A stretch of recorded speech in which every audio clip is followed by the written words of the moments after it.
and welcome to the Wild Wild West podcast. My name is Richie Riche of the MHRT Network.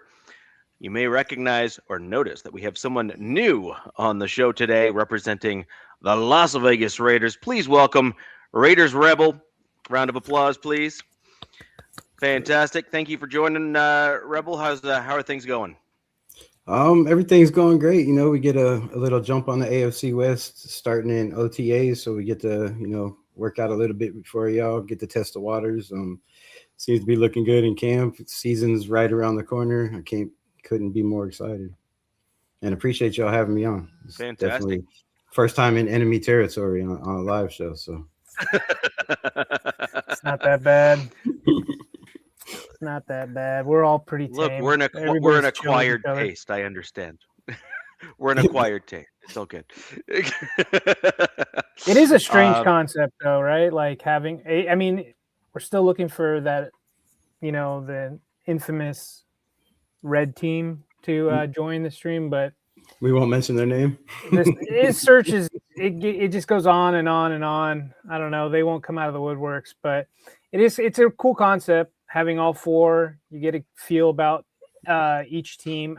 During the season, I think is my favorite because we go like into game planning and then we talk about the results and stuff, and it's really fun. But right now we're just talking news and shooting the, you know what? Yeah, and, I've been wanting to do this for a minute. I've been trying to, I got to search for three. I've been trying to find a Chargers and a Broncos and a Chiefs fan to kind of do the same thing. So, if you guys find some other ones, let me know. but so Chiefs fans are non-existent. You think with all the Super Bowls they have, they would, they'd be relishing the fact to come on here and rub it in all of our faces. When they start winning again, if they win like a couple games, they'll come out of the woodworks. I mean, I'm primarily on. Yeah, that's the way it works. I'm primarily on X, and it will just. My feed will just go all Chiefs after that, so we'll see. But right now, it's crickets. Yeah. You would think they're definitely not like Raider fans. We could be 2-15, and they're super excited. Yeah, you've got a lot to be excited about. I mean, you popped in the chat, right? Yeah. I've been in the chat a couple times. Yeah, I enjoy the show. I've seen Kenna on, and then my guy Navman as well. So exciting. Yeah, Raiders fans definitely weather the storm much better. I find the Chiefs fans do overall. I find that Chiefs fans are. Yeah. Right, well, Richie? I find that the Broncos fans were still loud enough online and everything, and still willing to kind of voice their opinion and whatnot, even when the Broncos were going through that almost 10-year stretch after Super Bowl 50. Where they were not great. We'll just put it that way. They were not a great football team. And that was in large part, I think, because the Broncos still had at least one side of the ball or a handful of players on the team that were kind of bright lights, as it were. And frankly, if I'm going to be honest, I think it'd be a fair statement that the Raiders have had a bit of a similar issue in terms of maybe not the most excessive as of late, but you have some real bright spots on your team in the last few years, and you've acquired more of them in the last few years as well. So like Max Crosby was that kind of like beacon of light on the team where you're like, if we could just add a few guys around him, wow, you know what I mean? And you knew you had at least a North Star prospect that was on your roster already. And then you started to build it up in the last few years. Like you got Bowers, you have a few other dudes on the team. You have a couple guys that may work out, may not. We'll wait and see kind of if they fit the new scheme and whatnot where you're at. That's, by the way, I'm speaking from experience on the Broncos side where I was like the lone dissenting voice of saying that guy won't work out. And the rest of the Broncos fan base were like, but he's the greatest thing since sliced bread. And I was like, yeah, right. Okay, bud. Look, you want the team to do as well as it possibly can as a fan. And some dudes just don't fit certain schemes, and it is what it is. You just simply have to accept it and frankly wish them the best when they go to another team, because it's not necessarily their fault that your team made the change, but your team made the change nonetheless, and you just kind of got to roll with it. Yeah, I feel like our major problem is, not even the last 5 or 10 years, but the last 20 years. It's just keeping coaches in the building, right?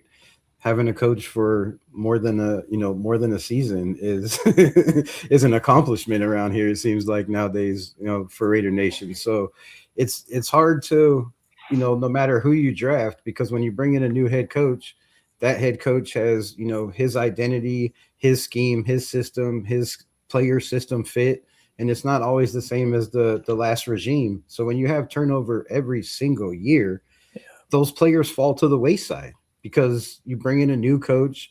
Now he's, they're not favored by that coach. They weren't drafted by that coach. So unless they're like a Max Crosby type or a Brock Bowers type, they don't really stand out. So they just kind of, get shuffled further and further down the depth chart unless, and then I guess when you get in that situation mentally, it's probably hard to, overcome that. So I think our biggest problem is just keeping a coach in the building for more than a year. I mean, if you look at Ashton Genty, or not even Ashton Genty, but Ashton Genty last year, 2 offensive coordinators, bad offensive line coaching, so bad that the team went out on their own with Spytek after practices and tried to, work on that offensive line, which says a lot for our unit. But, just coaching, I think we just need stability in the building. We thought, AP might be that guy, and then you get rid of Chip Kelly, and then you bring in, Tom Telesco, and that doesn't work. And it seems like they were never on the same page. And so hopefully, with the 5-year contract with Clint Kubiak, I think the feeling in the building is you don't have to worry about security, right? If you're a player on this team and you were at least drafted in the last, 3 years, you have a chance to compete. And I don't think we've had that. And I mean, since Gruden, really. Yeah, you mentioned something. You like a turnover, right? Like it's so hard to.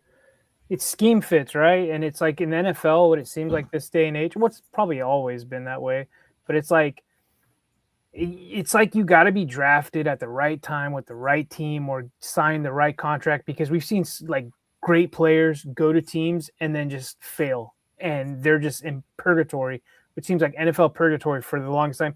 Like key and point, probably like for me is like Sam Darnold, like as a quarterback, or even Geno Smith before he went to you guys, because that was horrible what he did with you guys. But before then, he was like floating around for like a decade before he got a shot with the Seahawks.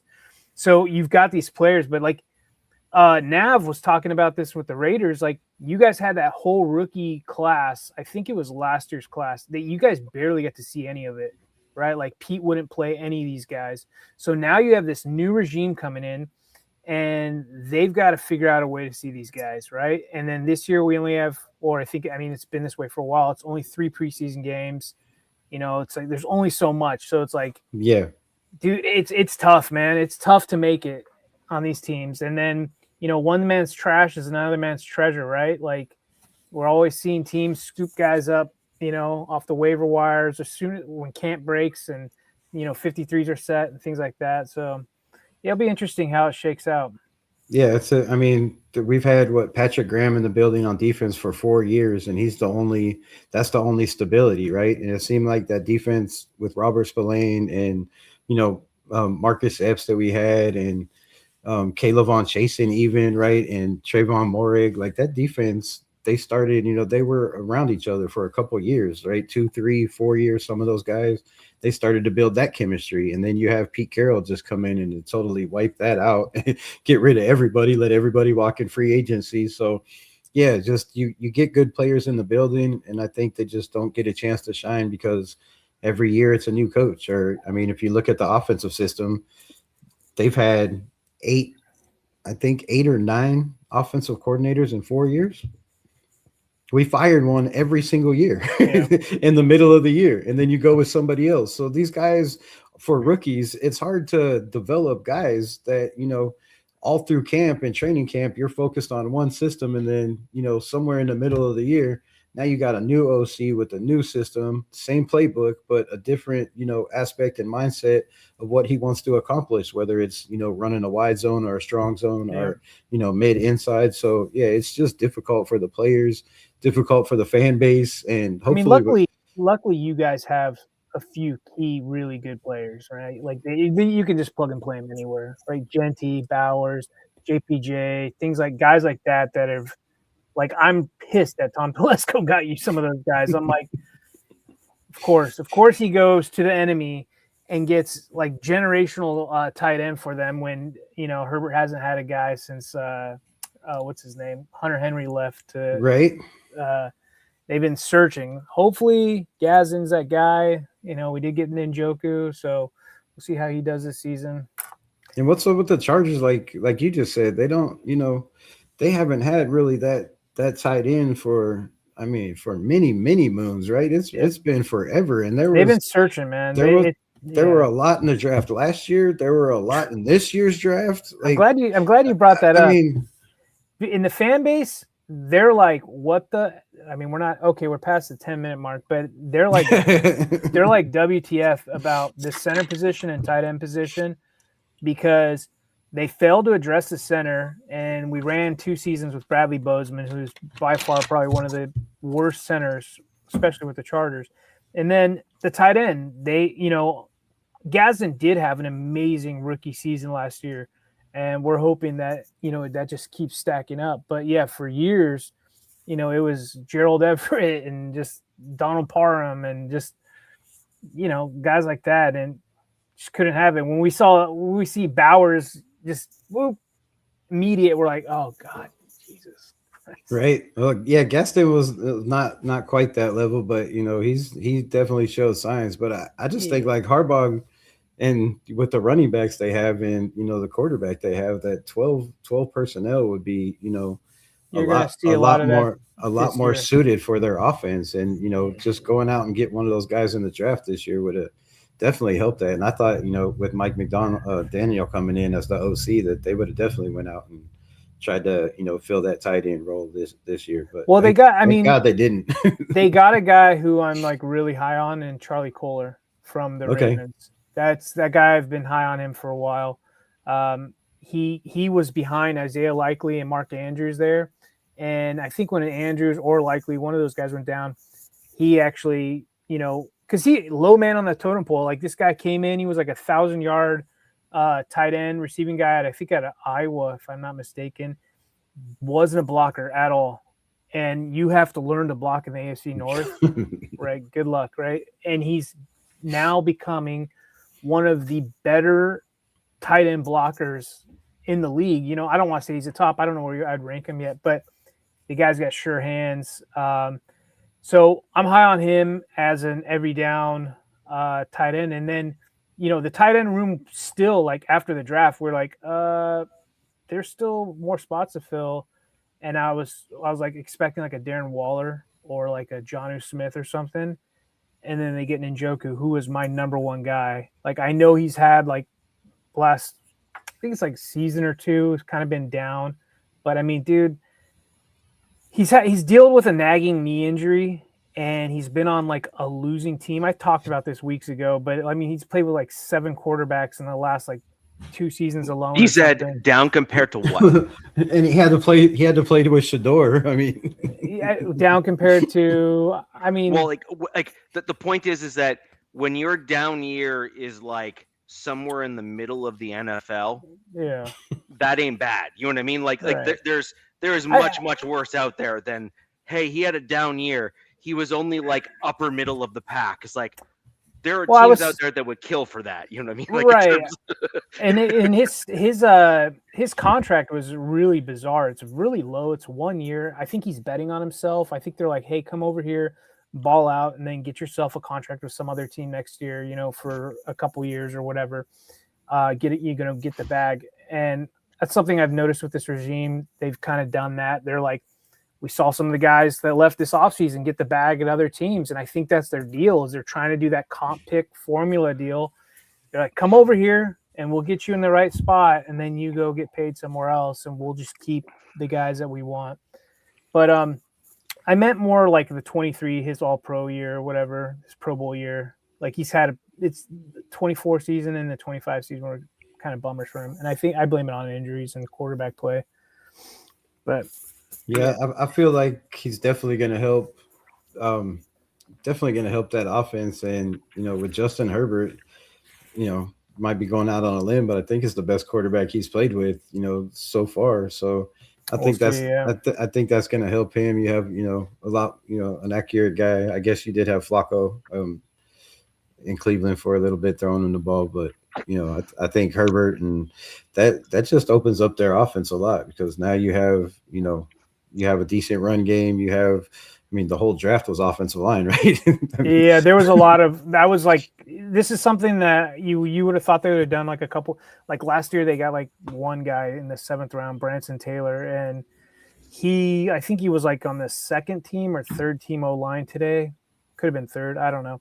But everybody was just like, what are you guys doing? And we saw what happened. Like last year, O line just killed us. Same with you guys, right? Like, and when they went out and got many O linemen, especially UDFA guys. I know I haven't talked about UDFA. I've been really busy the last few weeks, but they got who's that guy? Richie Isaiah World. That's one guy that we're really high on. He's gonna have like a redshirt year because I think he's recovering from an ACL or something.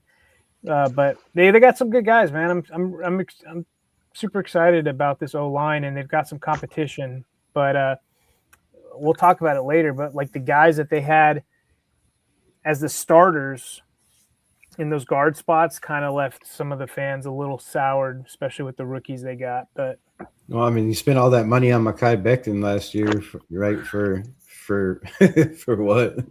Dude, so that's rough, and that's I got my fingers crossed, but Tyler Linderbaum, 3 years, $81 million is a lot of money, and I was saying all off season, like, please just don't let it be another situation where you go out and give this offensive lineman a bag, and then he just does nothing for your team but hurt it. I'll say something, Raider Rebel, about that.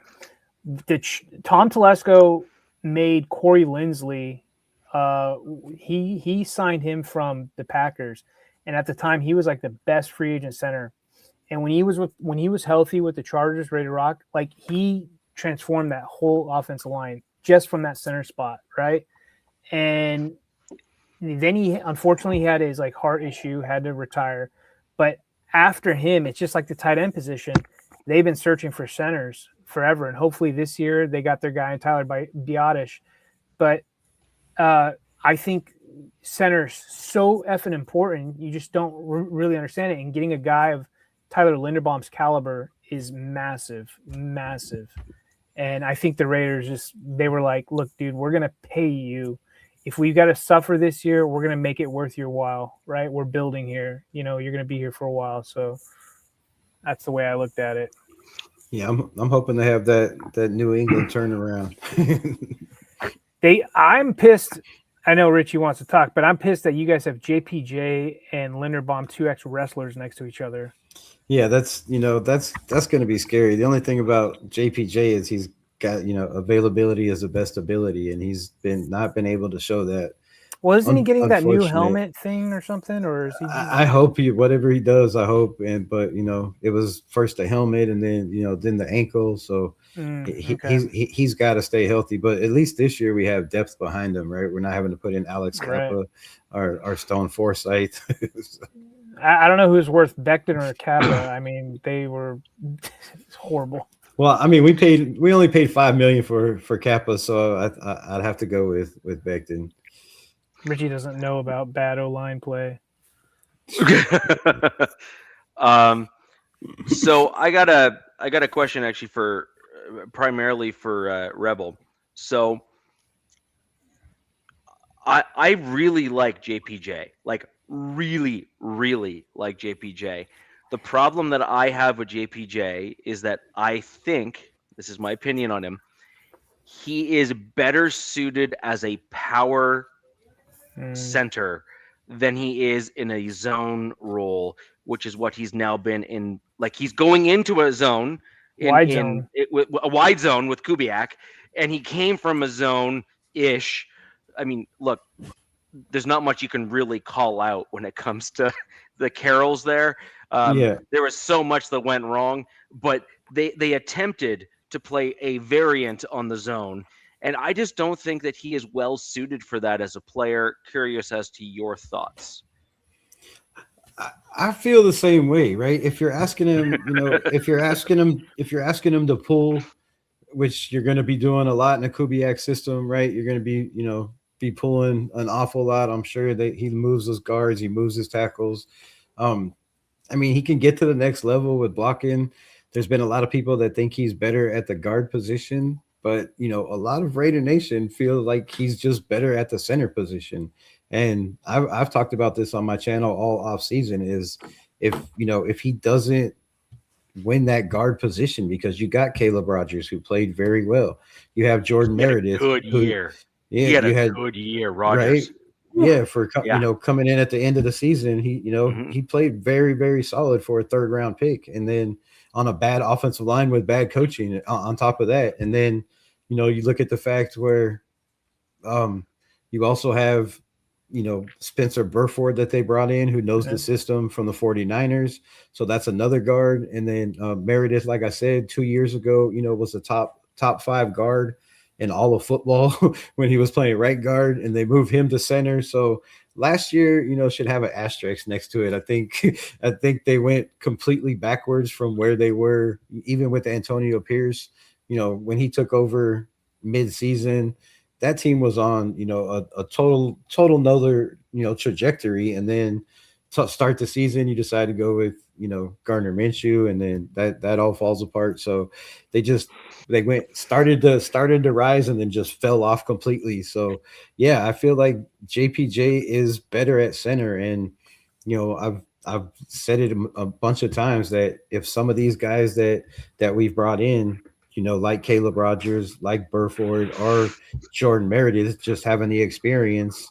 I don't know if he quite has the athleticism to quite play that role, but he has the experience. And, having all these guys behind JPJ, that if he doesn't win out that guard spot and one of these guys take it, I'm sure there's a lot of teams that need a center that are calling his agent, not calling his agent and saying, hey, let him know that we need a center, not a guard. And if you want to play center, come over here. So I wouldn't be surprised if he's the starting right guard to start the season, but with the injuries, and all that, if he can't stay healthy, I wouldn't be surprised if he's not here next year, if he can't make it through a whole entire season and be athletic enough to show that he can fit in this wide zone.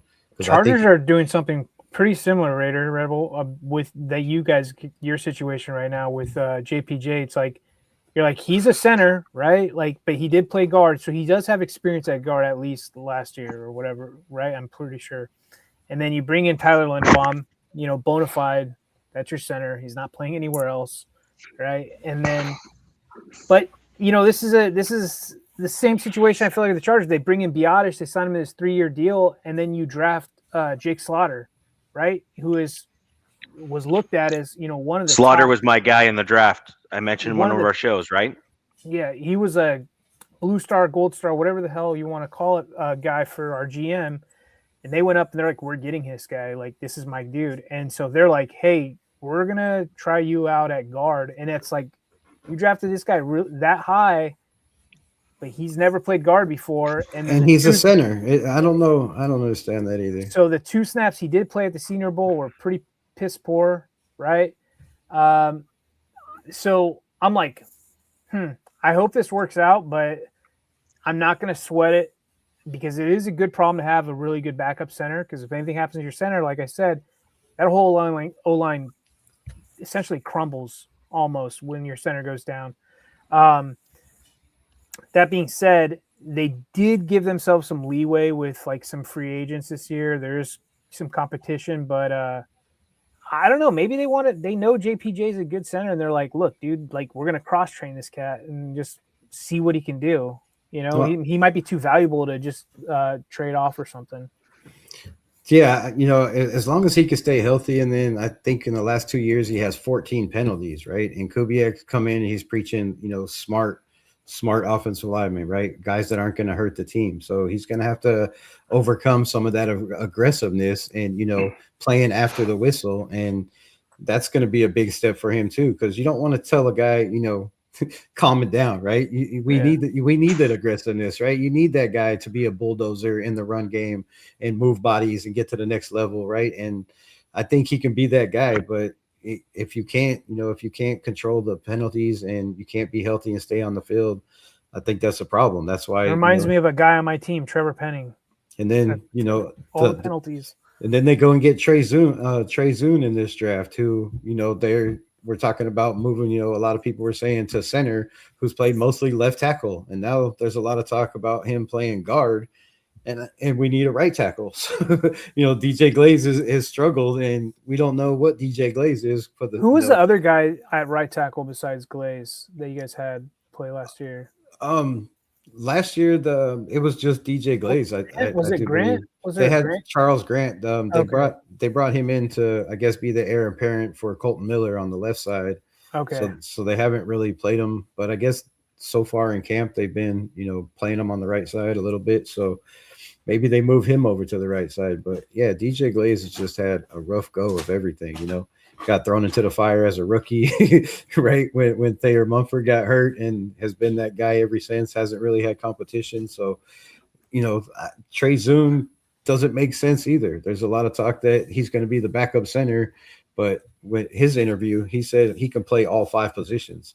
But in college, he hasn't played all 5 positions. So if you got to train a guy to play the guard position, how much center snaps are you going to get, right? How much right tackle and left tackle snaps are you going to get? So a lot of people in Raider Nation have Trey Zune pinned as being a starter to start the season, which to me, I don't see that, right? If you're let me know your guys' opinion. If you're training a guy to be a guy that plays every position, right? To me, that's your 6th man, right? That's a guy that it's your swing tackle. Yeah, that's your swing. Everybody, right? Yeah. Swing tackle. He's going to be in on jumbo sets. That's your next guy. But then you have Charles Grant. That's was that guy last year. So it's going to be interesting to see. We haven't been in a position in a long time where we're like, man, we don't know, who's going to make the roster and who's not. They brought in some UDFAs, BYU guy Isaiah Jada. And, he's very athletic, 6'7", 316. So another big athletic guy with long arms, can play the position, but he's more of a left tackle. They can transition him to right. So we actually have a lot of pieces on the offensive line for first time in a long time, where it's going to be, questionable of what guys make this team and what position they're going to be playing in. It's kind of fun when you have a lot of players. Real quick, Richie, but like we're in the sim. I feel like our teams are similar on the offensive line, like just weeding through, looking for players and such. But I would like to tell everybody, like, don't jump on these players so quickly, like, pull back a little bit. I like to give these guys especially O-linemen coming out of college, I could give them about a year, maybe 2 seasons, or maybe 2 off seasons to really mesh and get with what the regime wants them to do. And like you said, now that it seems like the Raiders are going to have some sort of stability, they're going to start building that foundation of guys they want, and you'll see them start getting rid of guys that don't fit their scheme, don't fit their. So that's kind of thing about JPJ that made me think, like, maybe he's too valuable. Maybe they're going to cross train him. You never know. We'll see. So 2 things I want to quickly just bring up here from the chat. Cornbread dropping in $5 fiber in a super here on the MHRT network. Thank you very much for that super chat, my man. Look, Cornbread, come back next week. I have something I'm putting together that you're gonna find rather interesting. That's about all I'm gonna say right now. But you're gonna be. It probably won't surprise you as much as it will others. But I got something I'm working on that I think you're gonna be quite interested in, pertaining to Bo Nix, and we'll have a look at that maybe next week on the show. And we got a longtime fan of the show. Big E has kind of followed me around on the different pods that I've been on, and he's in I'm in a very, very large group chat with Big E in it, a bunch of Broncos fans, a few content creators lumped into that crew as well, including some of the guys from MHH, Mile High Huddle, which is basically the largest Broncos podcast on the interwebs. So we got Big E coming in here. You've been a great fan of the show. Always had some very insightful information. I have heard, Big E, that you were not well, but I wanted you to be the one to kind of bring things forward. Very sorry to hear that, but keep things positive and know that if you fight, you have a very, very good chance of coming out the other side and coming out stronger as a result of it. So thoughts and prayers are both with you and your family. Hope you get through this thing, and let's go Broncos, and let's hope that we're able to get through this in short order with you. Amen. Yeah, amen. Prayers. Prayers. Yeah. That's it's a tough go as you go through that stuff, and so hopefully you're able to bounce back and do what you got to do and kind of get well soon. On the O-line, Rebel, it sounds more like what you got there is you got a swing interior and you got a swing tackle.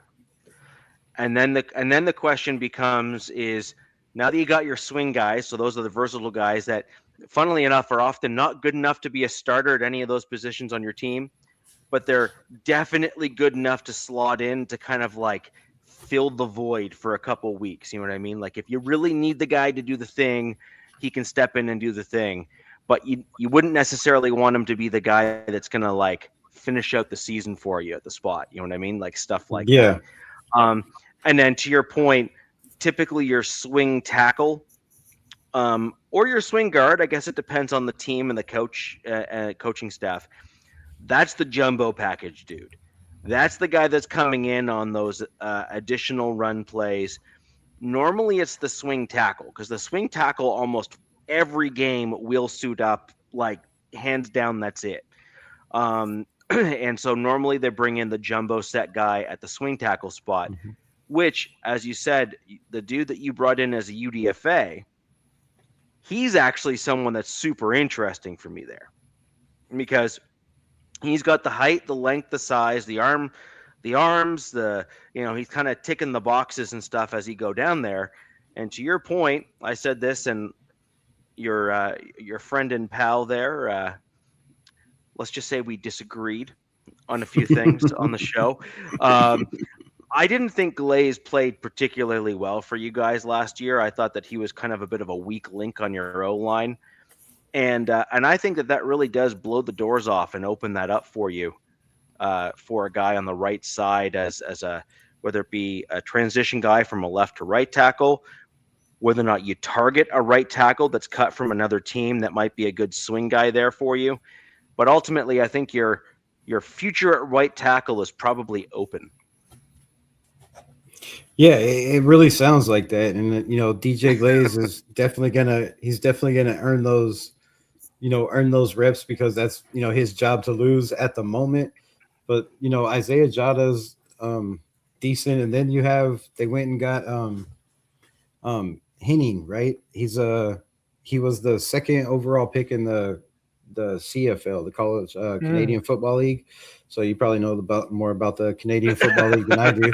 But he was the second overall pick in their draft this year, and then the Raiders went and snatched him up. So he's a former tight end. He's 6'7", 287 pounds, and has the wingspan, has the arm length, but he's very, very athletic, obviously, because he played tight end. So he's played 1 year at the right tackle position, and watching his footwork and his kick step and his movement, I was very, very impressed. So I would not be surprised. What's his name again? Henning. Was he a UDFA or was he? UDFA. That's crazy. Going from like a top pick in CFL and then go to UDFA and NFL really puts things in perspective. Yeah, so he got drafted over there, and then somehow his signing bonus as a UDFA is higher than his playing salary in the CFL. Oh, wow. Well, that shout out for that, right? Hey, if you want to feel good about it, Joe Alt was a he was a tight end, and he's turned out to be a damn good tackle Right, in this league. So right, and then they have a thing with his arm length coming out as well. no, Joe, he's a specimen. He's gonna be a Hall of he's Famer. just In my he's opinion. just a monster. He's just gonna be a freaking monster. Yeah, but no, you're talking about Rashawn Slater. Rashawn Slater has where they were like, I don't know, and then he turned out to be really good. We'll see this year though. Yeah, Joe Alt, man, he was just manhandling Max Crosby out there. I hate to say it, but he gets beat on speed. He was getting his weakness is Golly. speed, but that's not Crosby's strength, right? Crosby's just got that motor, and so yeah. Yeah, it's when they're both healthy, Slater and all this, y'all got definitely some nasty bookends for sure over there. So thought we'd jump in and talk the combined 3 preseason games coming up, because I think that's going to be a rather interesting stretch. Go ahead, Rich. I saw something. Just and by the way, DZ, I encourage you to look at the news that just broke on your team. What the F just happened? Wait, what? Are you talking about Derwin? Oh, I already knew that. Yeah, I'm stoked. Yeah, I'm stoked. Yeah. Why do you say shit like that? Like, I was thinking the same thing. Like, what happened? I'm like, dude, I'm scarred already, man. Justin Herbert, lifetime practice. Like, no. I'm sure Herbert's about to announce that. Madison. Yeah, something like that. You know what I mean? No, I don't. When you say something like that, I'm like, oh god. And they'll call their child Little Sunshine. It'll just be. It will be like it will probably be Eugene Sunshine, Little Sunshine. Yeah. It'll be something like that. It'll be something like that. All right, we got another $4.99 super here. No comment, but. Again, longtime fan of the MHRT network and has followed me on most shows that I've done. Thank you very much for joining the show. If you have any questions, feel free to go ahead and just leave a follow-up and we'll bring it up here on the show. But thank you again for joining. I just thought it'd be a really interesting thing to look at our preseason games and group them together. I think we had a full show on UDFAs. My favorite part of the draft is the UDFA kind of signing class, just because I think you get some of the best value and talent in some cases from the UDFA players. They fill voids on the team they're really like unsung heroes in a lot of the cases. They're the guys that they have to step into a team and do the dirty work in order to kind of like raise through the ranks. And these guys, when they eventually end their careers, are very often some of the most football, like just high IQ, football IQ guys when you hear them speak, because they literally started hoping they were going to make a roster, having to earn their spot on the roster, and then level up past the bottom rung on the roster to get to become like a starter. And then once they got past that, they then had to solidify themselves as a household name. Oh, and by the way, because they weren't actually drafted, everyone kept on saying that they're going to get bumped because they're going to bring in another guy that's going to like remove them from the roster. So I love the UDFA classes. I think they're super, super interesting players. My favorite part of the draft, and it isn't even close. And the 3 preseason games is where you really get to start seeing the kind of that lower UDFA and kind of extended players. That's where you really get to see where the rubber meets the road. Let me correct me if I'm wrong, but something I noticed about the Chargers preseason games is all 3 of their preseason are 3 teams are playing in the season. Is that the same for you guys? Because I was like, WTF, like what is this? Not Houston. We have we play the Cardinals, I do believe. We play the Cardinals at home and the 49ers at home, and we play both of them during the season. And then we play the Houston Texans in Houston, which we don't play during the season. And I'll be at that game if anybody's going. So I mean, at least you're like 2 for 1, right? Or whatever, 1 out of 2 or something. But we're 3 out of 3. We're all 3 teams in the preseason. which I just had up and I don't know where I lost it, were teams that were playing in the regular season, which I thought was kind of bizarre. That's weird. Yeah, I thought that was doesn't weird for us, normally too. happen. Oh, when we get into the schedule, I think the league is definitely trying to F us without lube. So I actually think, I'll probably bring this up later, but I actually think they helped us, and I'll tell you why when we get into the schedule. For the first time, I think the league actually helped the Raiders, and people are looking at it, going, "Oh, they don't have any, primetime games," and I'm like, "Well, that's cool, because we play a lot of teams that do have primetime games, so they're going to be on short weeks, and we have, full weeks to prepare, which is big, and then our travel time is kind of in the middle, and they gave us the NFC West, which I thought was very interesting. Yeah, I was surprised with the overall schedule release that 6 teams didn't get one primetime game. And what that tells me is that the companies like Amazon and who else is it? Amazon, Peacock, Netflix, who are all the other... Everybody, I think. Hulu, I think, has got some now. Well, that just shows me their influence in this, which is kind of pissing me off. Like, I'm kind of ticked off because... Honestly, like, who is it? The Rams have 7 primetime games or something like that. Like, I don't want to watch the Rams 7 primetime games. Like 7 primetime games, they're not. I mean, they were good, but their defense gave up a lot of points, so they're basically shootout games. So I don't know. I'm not a Rams fan, and I don't particularly like them. But I was just like, there's a lot of teams getting super rewarded, and then you have a bunch of teams that are said. No, and I would have thought the Raiders with this new regime, Fernando Mendoza, right, would at least got a primetime game in there. But what this is letting me think, or they're probably like, hey, so it's not Mendoza that's going to be playing, essentially. That's what I'm getting from this, because why wouldn't they want to showcase Mendoza in a primetime game? Well, I mean, that's a good point, but they didn't give Cam Miller a primetime game last year either, right? And solid as well, right? Yeah. And he was a first overall pick. So, and I don't know if the Patriots had any primetime games when Drake May was drafted. I didn't look that up, but so I think I really have a strong feeling that unless this team comes out, 7-2, which is looking at our schedule is, that would be a miracle in itself. That Fernando Mendoza plays sometime this year, and I wouldn't be surprised if it's earlier than that. I think your last 2 games are TBD, right? Like everybody's, I think, are TBDs, right? Yeah, just the last one for us, which is weird. It's just the Kansas City game. Everything else is the Broncos. Almost all of our games are pretty much determined. The only thing our last 2 are TBD.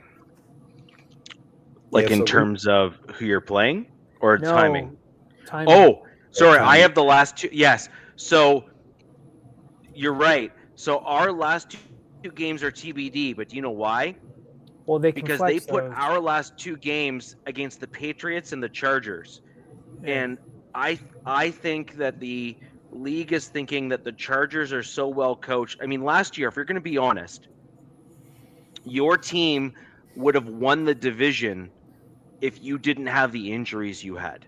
Well, we would have won the division both times. We would have won the division if we didn't lose to teams that we should have won. And with the Giants and like somebody else, it was like the dumbest games ever.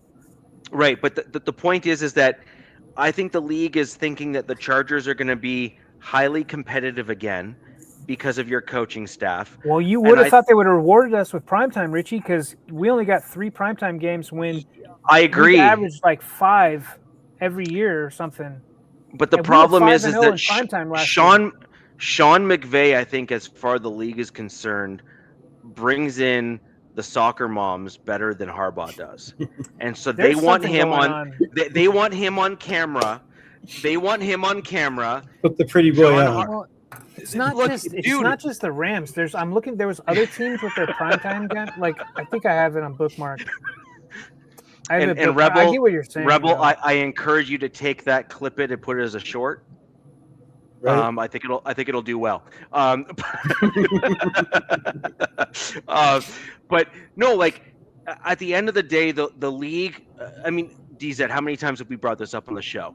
The league incognito like. They haven't really advertised this to the fans, but those that actually know. The league has clearly stated that like this is not a football league. This is not a sports league. This is an entertainment league. Yeah, that's why I was mentioning the TVs. Yeah. Notice it's not just one network now. It's not just CBS and Fox, right? And now we have Amazon involved and all these teams, and they're bidding on who they want on their channel to get the highest ratings. And so you have the Rams with 7 primetime games. You have Green Bay, Kansas City, Buffalo, Seattle with 6, right? So the Super Bowl champions have less than the Rams do. You know, Dallas, Philadelphia, Chicago, New England, San Francisco with 5.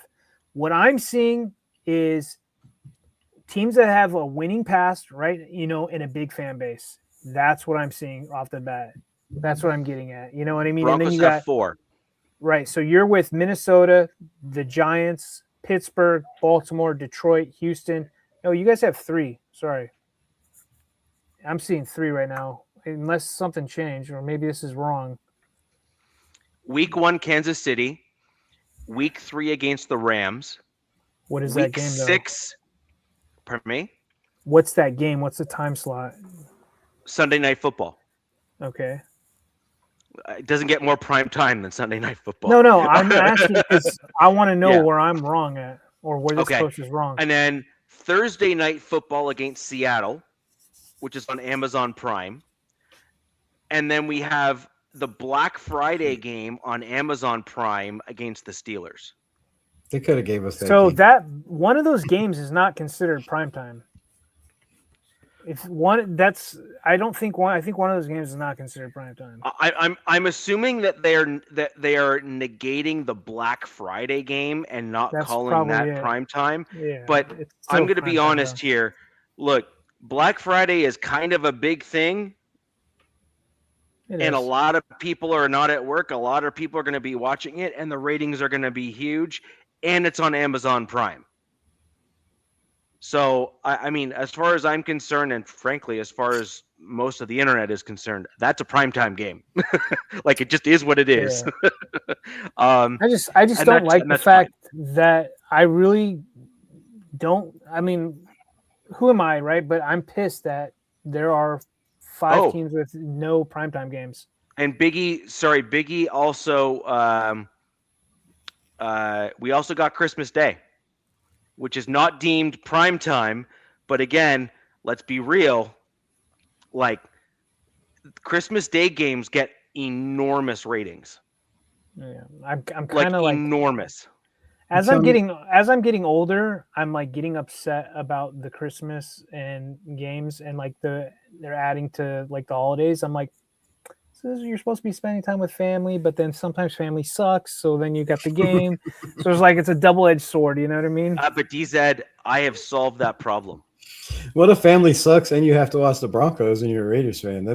Well, you're hoping for their downfall. You're like, that's a rough. Here's the deal. You now know a Broncos fan, so you have a reason to cheer for them. And on top of that, I'm sorry. I have solved. That's not how it works, Richie. Sure it is. No. Sure it is. Or root against them, whichever you would like. It's fine. There you go. You can root one or the other. But DZ, I've solved the Christmas Day dilemma. My entire family is now Broncos fans, which means that it must be on TV when they're playing. And so, and then my dad's a Miami Dolphins fan, and so I just get to laugh. I mean, yeah, they're going to be going through some growing pains. Definitely.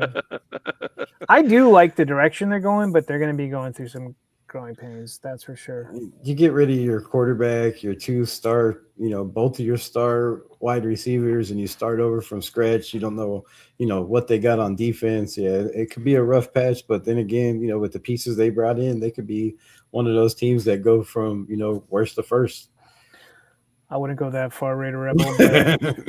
I mean, I see what you're saying. I get you. I mean, Wilson, he looked all right as a quarterback. He doesn't have a lot of stars, but I mean, they still got A-Chain there. He's damn dangerous. You got a running game. I don't know, their offensive line, we'll see if that improves any. But their defense was off and on last year, and then you bring in a defensive-minded head coach, so it might. And then you got to solidify your offensive scheme first. Yeah, who's there? Is their head coach Halfley? Is that what he is? Anybody? I don't know. Yeah, from the Packers. Okay, so that's what I was double checking. Yeah, so just real quick on the. I'll start with the Broncos preseason games. We start with the Falcons. We start with the Falcons, then we move to the Packers, and then we finish our third preseason game against the Vikings. Now, I want to just add a bit of a banner here. I've looked. We play not one of those teams at all during the season. This is bullshit. Not one. Complete BS, dude. Right? Not one. Who is doing the schedule, man? Right? And are horrible. And this is gonna really piss you off. So, Sean Payton, George Payton has basically like a drinking buddy relationship with the Vikings, because that's where he was with for the overwhelming majority of his career. Oh, so that's his crew over there? Yeah, so I mean, he basically goes and says, "We're doing this, let's do this," and they're like, "Yes," and then they have this agreement and whatnot. And so I'm almost certain that there's going to be a Vikings joint practice leading up to the preseason game. I am almost certain that there's going to be an exchanging of scripts between the two teams to ensure there's no injuries. I'm almost certain that there's going to be we're not going to hurt you, you're not going to hurt us kind of general look and feel. I mean, you'd hope, right? And those games get chippy. They do, but the thing is that there's such camaraderie and respect between Peyton and the Vikings organization that they wouldn't dream of ruining the pipeline between the two teams and whatnot. And then on top of that, I believe that the third preseason game is where the Broncos are going to be doing a lot of testing out of some of the primary offensive plays with the starters. And I also think that we're going to have almost the flip side of that, which is to really push some of these UDFAs that we think that might have some real potential for our team. I'm super excited, particularly. It seems like blatant BS, dude. You're playing three teams that you don't play during the season. You don't play. I'm playing three freaking playoff teams. Essentially, we're playing in the preseason, and we're playing them during the season. So it's there's no secrecy. It's everybody starts familiar. We got freaking preseason film and on guys. Yeah. This is the first year this season, and look, that I've saw where I'm this is just blatant bias. Blatant bias. If you look at the schedule as a whole, I mean, whatever, maybe, scheduling stuff, because preseason, right, you still have concerts and BS going on in stadiums. So that's kind of why some teams play weird teams like that. So I'll overlook that, but I don't know. Jesus Christ. Yeah, having to play three playoff teams in the preseason that you play, I think that's rough. I like it, but it's rough. I'm just saying. I do agree. The Broncos have last year and the year before played one or two teams that we played in the regular season. I feel that's always every year. It's not. That's what's supposed to be. It's not unheard of to have happen. However, I will say to have all three of your preseason teams be teams that you play during the regular season, one of two things occurred there, in my opinion. One, the NFL has some splaining to do, or number two, your head coach asked for it. No. But look, you can say we're not no, asking but I'm to saying, play the effing. I'm saying one or the other. I'm saying one or the other. The Texans have been in the bane of my existence these last couple years. I do not want that defense is going to be absolutely filthy, disgusting, dangerous. Oh my goodness, Texans defense. If they're not number one, I'll chop off my pinky toe. I'm being serious. They look crazy. What would you call it? Raider Rebel, you know your 3 preseason games?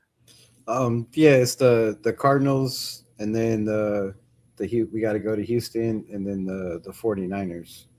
So we played 49ers in the Bay, which will be, kind of a Bay Area reunion in San Francisco. But having to play them twice just doesn't make sense. And then the Cardinals, that doesn't make sense either. So I feel like they gave us an advantage because if you're looking at the schedule and we play the NFC West, if you look at Clint Kubiak, right, he was a Seattle coach. Right. Makes sense. There you go. He played the Rams twice in the regular season, once in the playoffs. Played the 49ers twice in the regular season, once in the playoffs. Played the Cardinals twice. So, I mean, that's a lot of film, and yes, every team evolves and changes over the next year, but you still get a pretty good grasp, of that division and what they're trying to do over there. And I think that gives us a big heads up in some games that people are overlooking. I mean, you already know what Sean McVay and what they're trying to do over there with the Rams. You played them 3 times, beat them twice. So, and same thing with the 49ers. So I think those games are going to be a lot closer than people expect. And then the Seattle game, as well. You were a coach over there, right? You know what Mike McDonald's thinking, what they're trying to do on defense, right? What they're trying to create. And then, he knows as well. But I'm sure you're looking at Ashton Genty and Brock Bowers, and man, what these guys can be in that system. So yeah, I think the schedule makers, I didn't understand it, but when I looked at that, and I was like, man, we're playing every team that he played last year. Like that gives us a little bit of a jump, I think, on. It would have been good if you were like in year season. 2 or year 3 of this regime. That would have been like, oh, okay, here we go. Now we got some, some gas. But, a little bit of firepower. Yeah. But you never know. I mean, with this you want to team, know my prediction? I think that your offense is going to be fielded as a vanilla offense when you play them. Obviously. However, I think what you're going to end up with is Kubiak is going to go to the defensive coordinator and basically level out all of his notes and just like lay it all on the table and say, kill them. Like I want them like demolished. So I actually think you're going to see some really interesting play from the Raiders in preseason. I'm only going to say to the Raiders fans on the show, it's preseason. You have a lot of advantages on the defensive side of the ball. I think Kubiak has got the cheat sheet to basically blow the doors off of your preseason opponents because of what you just said, Rebel, is that he's literally got like recency bias of like 3 games apiece for at least 2 of the opponents. and I think that is a really understated but very true advantage that the Raiders are going to have going into preseason. And I think that will allow your defense to just start teeing off and doing some interesting stuff to beat them. Now, I don't necessarily think that the stuff that he's going to use to beat those opponents will be the exact look and feel that you guys are going to be doing during the season. Yeah. But I do think that because he's got such familiarity with those offenses, just generally speaking, that he will send certain packages on your defensive side that'll just blow the doors off of them. Yeah, and then we have, for the first time in a long time, we have 2 joint practices. So before we play the Houston Texans, 2 days before that on the 18th, they'll do a joint practice with Houston, and then somewhere down the line, the Carolina Panthers are. So you already know you're going to have your joint practices? Yeah. So that's pretty cool. Yeah, so we already got both joint practices lined up and the preseason. So we got five games before we even start, which is, We were supposed to have one last year, but I think we had like a string of injuries, like always, but and they canceled it. But that's what I always missed. Like every year you had, because I look forward to the joint practices more than I did the preseason game in a lot of aspects, because it was more controlled for the starting offense and starting defense to give their looks. And usually, I mean, the Chargers did a good job of like letting everybody see it, and like it was all filmed and everything like that. But so yeah, that's pretty wild that you know that. Already. So D said, do you want to hear something stupid? Sure. Sure. So my Broncos this year are like, do you know what? We don't play any of our opponents in preseason. Not one. None. 0. But do you know what we're going to do? we're going to invite those two opponents that we play during the regular season, and we're going to have joint practices with them. Maybe you guys already know joint practices. That's wild. And I'm looking at that. I'm reading it up here, and I'm like, I realized weed is legal in Colorado, but you got to stop it. Like, you just got to stop it. Like, that is really dumb. Like, there is nothing smart about that. Like, zero. Like the Broncos got handed a gift, right? The Broncos got a gift.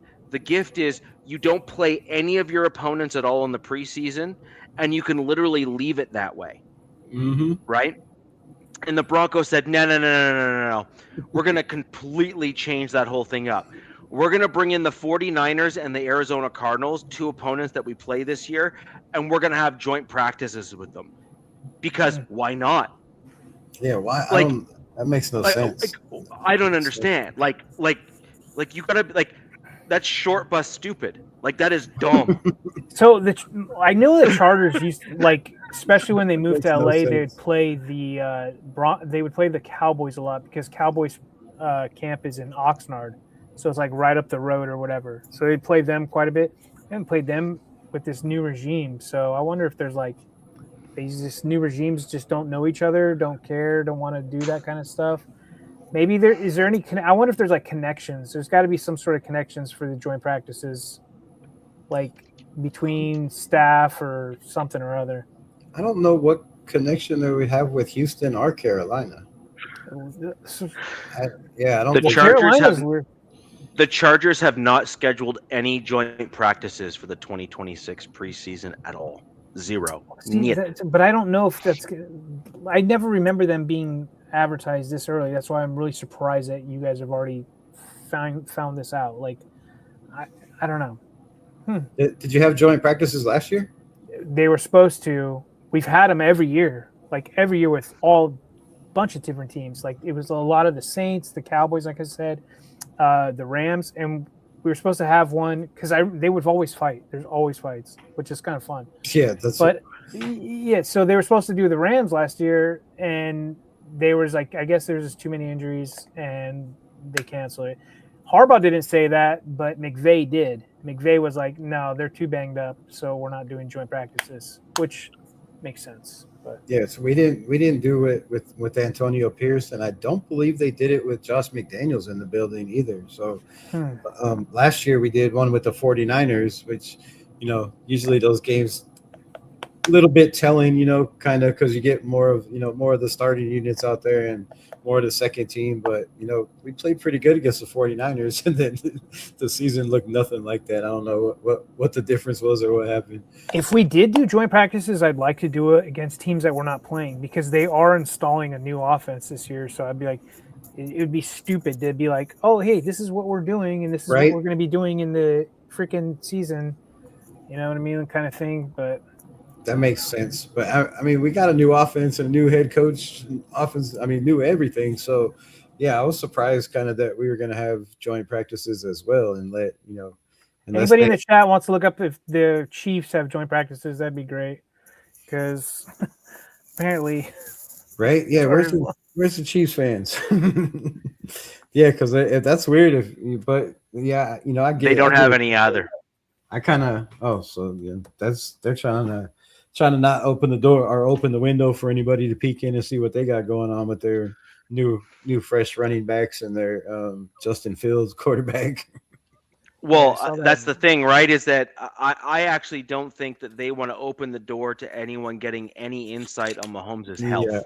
Yeah. I think that's what the real answer is that when you just keep things locked and kind of closed door sort of deal, you can really keep a lid on Mahomes and his health coming into the season and all that kind of stuff a lot better, which I think the Chiefs are wanting to keep it a bit of a mystery, as it were. How good is he going to be? Where's he at? Brace on Richie. Oh, his brace, man! The dude looked like a cyborg. And reminded me of a Terminator brace on his leg, right? It was the Gronk elbow brace equivalent, except on his knee. You know what I mean? It was brutal. Ouch. Yeah, it was brutal. Because if you remember, Gronk had all those elbow issues, right? Like he had like elbow issues galore, and he had that like exoskeleton that he used to wear on his arm there to help protect his elbow. I'm a big fan of offensive linemen wearing those braces. I love it, but they just seems like they've gotten away from that. But I used to love it, like when all the college guys would have like I'm like, yeah, they're like armored up, dude. We're not gonna have any injuries. Yeah. Right. Better safe than sorry. Yeah. It just seems like they've gone away from those ankle knee braces unless they really need them. I don't know. You know, some guys wear too that haven't even had injuries. they just wear them to be safe. Or like the helmet things. Like I think I saw like, you know, what are they called, the new helmet deals that they are putting over their they're like the soft ones. Have you guys seen now they have ones that look just like the helmet? No, I haven't seen that. I just Richie, seen have you? We call them the helmet condoms because so the helmet condoms that like were all bubbly, right? And they would like kind of resemble the team logo. Oh, that's weird. I just literally re-looked up Broncos joint practices, and my previous searches just changed on me, and we are not having any joint practices at all. Or you don't know yet. I think. I literally just searched it on Broncos.com and it came up with the other stuff for 2026, and I literally just searched again. It's like, no, just kidding. So that's bizarre. Look, we could just be, maybe the Raiders just have something special going on with this new regime, but I swear to you guys, like none of this is advertised until like camp tickets are sold. Then like all of a sudden, then that's like people can buy, you know, the fans can come into the camp and watch these teams come in and join practices and that whole thing. They sell tickets and everything. So yeah. Right. Yeah. But anyways, the helmet condoms, I saw there's like new ones that are like smooth and they look exactly like the helmet. You just look like freaking the dude from Spaceballs now. Yeah, I mean they're like these new kind now. I don't know. I'm not a fan of them, but if they help, whatever. Yeah, anything you can do to keep players on the field and reduce the concussions, because they just seem to be coming an awful lot more lately. Soft tissue and concussions, yeah. But that makes sense though. Look at what they've done with the contact rules in the NFL.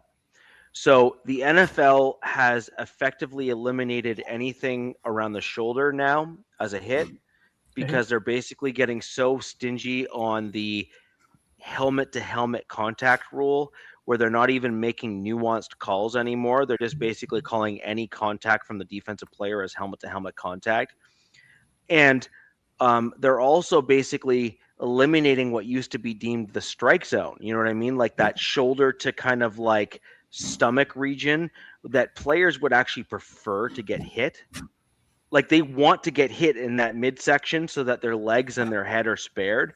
But the problem is that the league is basically penalizing players for almost spearing guys, right? Because when players leave their feet, which is the proper way of hitting a guy in the midsection there to bring him down, the league is calling penalties on them. So you literally are between a rock and a hard place as a defensive player, only leaving the knees and ankles as the only targeting zone.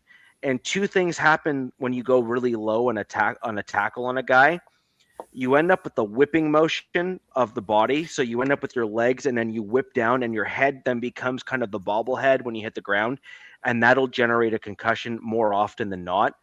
I know this because it's a very common thing in rugby, which is my sport. Basically football, just a little bit more psychotic.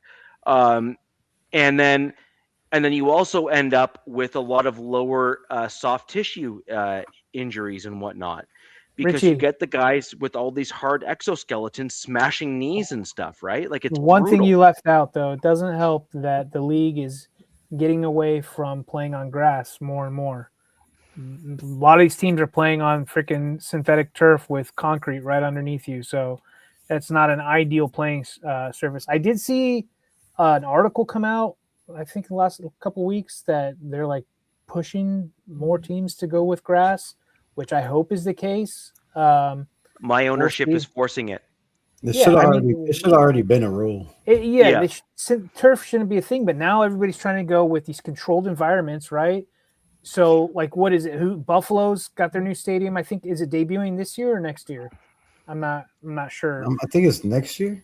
But it's just weird. Like, they're doing these indoor stadiums now, and I get it, man. Snow and betting has become so heavily involved, and they just want these perfect controlled games, which leaves out home field advantage, I feel like, in certain times of the year.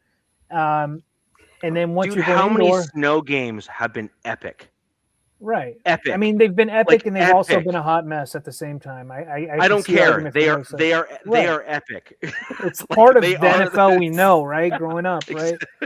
Fans getting hypothermia and dying when they get home. Like, yeah, some of those games have been crazy. I'm anti-turf. I think it's horrible. I think it's the worst surface you can play on, and SoFi plays on it. It's gross.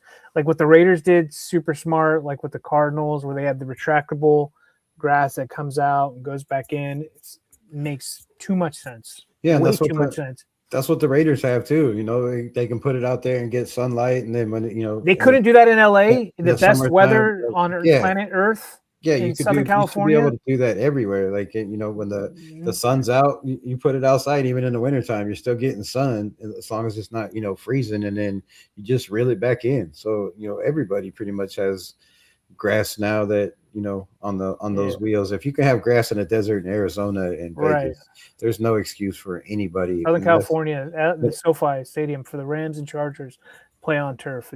It's the dumbest thing I've ever heard. It's only $2, Rod. Eat my taint. Also, you guys pay rent too, by the way. The Rams have to pay rent as well, even though it's technically your stadium.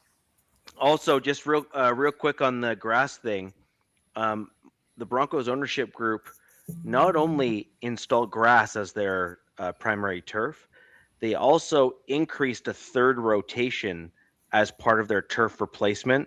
So most teams only replace their turf twice a year, whereas the Broncos have a 3 times a year rotation to ensure that the turf is pristine and safe to play on.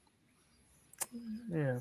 And some of these stadiums are just so bad. Like you look at their grass or even the turf, and I'm like, man, that's turf.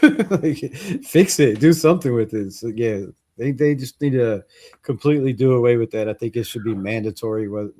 No matter what they have to do, if they have to be able to roll it in or out, or open your roof so you can get sunlight to let it grow or whatever. There should. SoFi has like a roof on it, but it's like still lets the elements through. Like I'm just like, dude, what the hell did they? I don't get it. Whatever.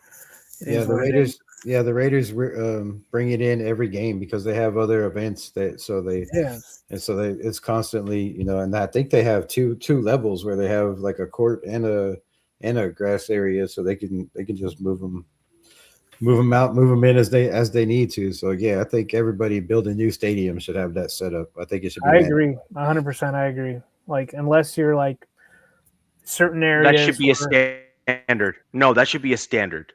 Like there are water resistant grass options that you can get that will be totally okay on a football field. In addition to that, like if we're going to be totally honest, the NFL makes so much money, like each team and the NFL as a whole makes so much money that if they are serious, and I mean truly serious about player safety, then it should be mandated that every new stadium be a grass option or an only grass option for NFL. And that you must have a plan to have proper turf, period. I honestly think it's all like quote unquote coach speak, because they're just going to keep upping the pay and they don't care. They say they care about everything else. It's all BS in my opinion. I don't think they care about player safety. I don't think they care about the fans. It's that green, man, that almighty dollar. They'll just keep paying players to shut them up. I mean, the NFLPA, like the dudes who are in it, who run it, they're a bunch of shills, in my opinion. Like none of them are serious players. Like, nah. Yeah, I feel like, you say you care about the players and you want to make it where the defenses can't tackle nobody. Like you can't, I mean, you have certain target areas. It's making it almost impossible for a defensive player to tackle somebody. So they're just trying to make, offense where people just want to come in and see shootouts, kind of like Rams games in Seattle where, it was 31-32 or, 28-27, right? They just fantasy betting. They don't. Yeah, it's all about fantasy and betting. They say they're about safety, safety and player safety. Then why do you still have turf on fields? It would be a lot easier to take, in the off season, it would take nothing to come out there and rip that up and run sod. I know, like MetLife, plenty of crews that can come run that sod and do it in a day. MetLife and no problem whatsoever. Are notorious for soft tissue injuries, just because there's no give, right? Like there's no give. You're planting, and in grass, you got that little bit of give, right? But if you don't have that give, those tendons have nowhere to go. They're just like, and these guys are super athletic, like super athletes, right? Of course, every year they're grab faster and bigger. Go ahead. You grab and you also have the grab. You have the turf grab. So, like for example, when your cleats go down into the turf, the cleats will grab onto the turf itself and add additional strain as you're planting and moving. It's bad. Like it is bad. This is an interesting question, Rebel. This is from your channel. Bringing it over here, ranking the quarterbacks in our division. I think this is an interesting one. Man. Gotta. There's a few. So, are you talking all-time career, or are you talking as of today? Because those two things. Because those. So, if you're talking as of today, and not like their all-time career, Mahomes would have to be in the number 3 spot. I think people need to realize that Mahomes hasn't been Mahomes for a few seasons. Correct. Like it's been 3 seasons since Mahomes has actually been where he was at when he first came into the league. They just know how to win. They know what to do. They it's really weird. Like he has the accomplishments, right? Like they've got the trophy case. He could say, "Hey, that's all me," right? That's all. But his play style, which made him an elite, like high-end quarterback, that hasn't been what we've been seeing on the field for like at least, in my opinion, like 2 seasons. Like that's just not how he plays anymore because he doesn't have to, right? He doesn't have to play that way because they've been winning these games. That's the one thing that I really respect about the Chiefs. They know how to win. And their game will be super close. And then those last few minutes in the fourth quarter, boom. What do? Touchdown, field goal, walk it off, see you later, right? And that's coaching. That's Andy Reid. That's the coaching staff, and that's the players and the mentality, right? But like if we're looking at winning percentage since coming into the league, Bo Nix is right up there with the best of them at this point, if we're going to be honest. I mean, he's made it to the playoffs. Pretty good in the fourth quarter. He's been awesome as a clutch quarterback. He's made it to the playoffs both years he's been in the league. He has got an insane winning percentage in terms of the NFL. Like he is at or above Mahomes' winning percentage level since coming into the league. The only difference is Mahomes won his Super Bowl in the second year. Bo Nix did not. But if we're going to be honest, though, interestingly enough, Bo Nix basically got the team into the AFC Championship game against the Patriots, and it is pretty, I'd say, like agreed upon consensus that if Bo Nix did not hurt himself, that there's a firm belief that the Broncos likely would have beaten the Patriots in that game, like just generally speaking, because May played like crap. Like Drake, he did not play well in that game at all. I felt like the Patriots defense played way better than as advertised in the playoffs. I was really impressed by how they showed up. But what Bo Nix has done in the playoffs, every game he's actually been in the playoffs, plus in the regular season, is he has played with that like clutch gene. Like basically, I hate to use this analogy because I absolutely hate him as a player, but I actually think that since he's retired, that it's dare I say I kind of like him on TV, is Tom Brady. Tom Brady, as much as you'd like to hate him, he had that clutch gene. When you knew when it got down to like the wire, there's very few quarterbacks that you would pick over Tom Brady on your team. Like, it is what it is. That dude knew how to win. He just knew those how quarterbacks, to win. Richie. It's those quarterbacks. Like in that fourth quarter, they're not stressing. They're chill. They're relaxed. They know how to read defenses. Like I feel like if you can keep your body straight, and the longer you're in the league, and especially one system, the better, man. Because we just see how smart some of these, like Phillip Rivers, like dude, like how super smart he was, but he just always got bit in the fourth quarter. Poor guy, dude, freaking threw an interception up, trying to come back from behind or some crap. But it's just certain quarterbacks, man, are just, you see it in them. Like you're like, oh, this guy's got a killer mentality, especially late in games, which is easier said than done, man. It's not easy in this league. Right. Having that mentality. I think Mendoza brings that to the Raiders, which we've been lacking for a long, long time. But if I had to pick that list, I don't know if we're going, like you said, if we're going coming to this year or last year, but if we're going all time, it's definitely Mahomes. But like you said, I've talked about it on my channel. I feel like Mahomes is, you can't be Superman forever, right? And teams are going to start to catch on that as long as you can get pressure on the man and keep him contained, then his completion ratio has went down, his interceptions have went up. You're losing your number one, tight end that was your security blanket for many, many years, and Travis Kelce. So yeah, I think Mahomes, have to be probably second or third on this list. And if you're looking at it right now, I think Bo Nix is probably there. And I don't know where to put Kirk Cousins in this, because I mean, if you look at playoff wins, he does have one more than Herbert. he does have one more than Kirko Chains. He doesn't have more than Bo Nix. So yeah, I don't know. Probably Kirk Cousins has to be third or fourth on this list. I think right now it's probably and then you look at the Chargers, getting an offensive coordinator. I think that's going to unleash Herbert. So I'd probably go Bo Nix, Herbert, Mahomes, and Cousins. That's kind of where I'm thinking coming into this year. However, I think that by the end of this year, we're going to see a bit of a resorting of that list again. All I ask is for an average offensive line. Yeah, because Mendoza is going to be at the top of it. Well, Mendoza, I don't think is going to play enough games to have unless he absolutely blows the doors off in preseason. Where basically, let's put it this way, Rebel, you have an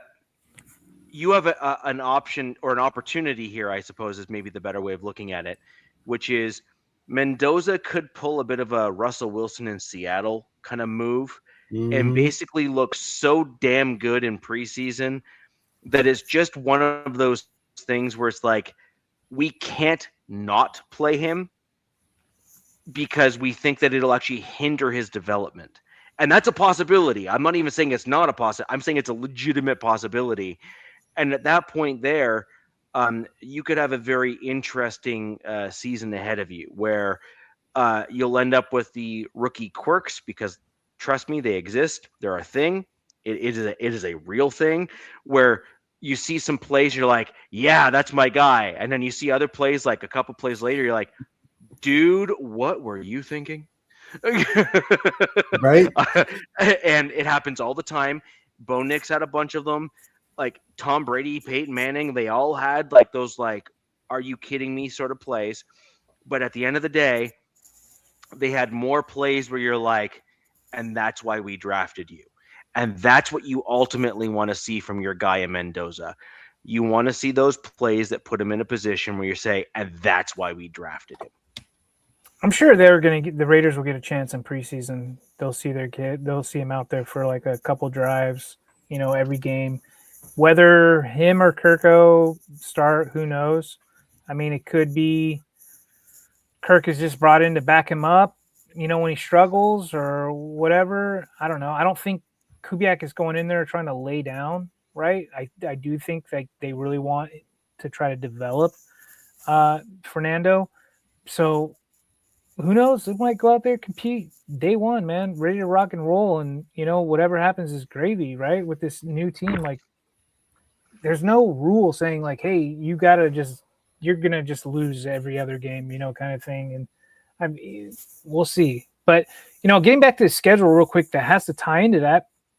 I think all of us knew looking into the 26th year, what we knew ahead of time was our opponents, right? We knew that like, oh wow, we have a tough schedule, opponent wise. And then when we got the schedule out, like I didn't really see the Raiders first few games, but I did see the Broncos like first 6 games is freaking brutal.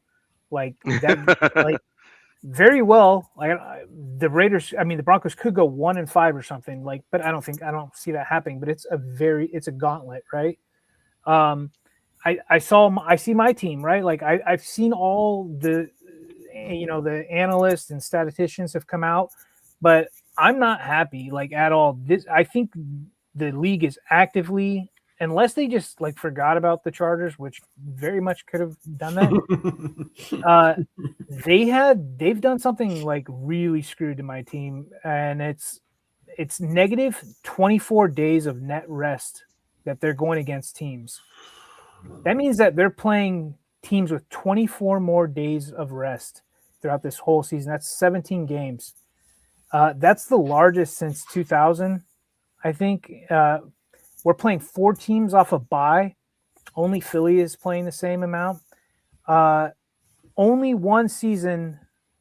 I've got notes right here. We've only had one season in the last 7 seasons where we've had an advantage in rest. So 6 out of those seasons, we've had a disadvantage in rest. And then we're playing 7 games this season. 7 games are coming at a rest disadvantage. This is the worst in franchise history. The Chargers have been in the franchise since 1960. So this is the worst rest that they'll be facing, like positive, negative. I know it's kind of like a word jumble, but since 1960. And I'm like, and then 3 primetime games, which usually they've been hovering around 4 to 5, especially in this Harbaugh regime. I'm not stoked at all, man. And we've all seen who's on our schedule, right? It's the NFC West, AFC North, right? We got AFC North, and then the AFC South is thrown in there. And the AFC South are no joke anymore. What they were a few years ago. They're legit now. So yeah, we don't have the AFC North. I'm playing the Ravens this year. We're playing the Ravens. Yeah, but we don't have the North. It's just have whoever first place. Never mind. We didn't go through the whole, everybody's team. Yeah. But I'm just like opponent wise, it's brutal. Like this is freaking a gauntlet, dude. Yeah, that's rough. That's absolutely rough. Now I will say though, DZ, you and I have had multiple conversations, both on camera and off camera, on the same topic. The AFC North, in my opinion, is the one division that is kind of like the kryptonite to the AFC West in some regards. And what I mean by this, by that is the AFC West starts off the year with like warm weather and that sort of thing, so you can kind of do things a certain way. The AFC North are basically my people. Like those are my folks. Like we cold weather folks.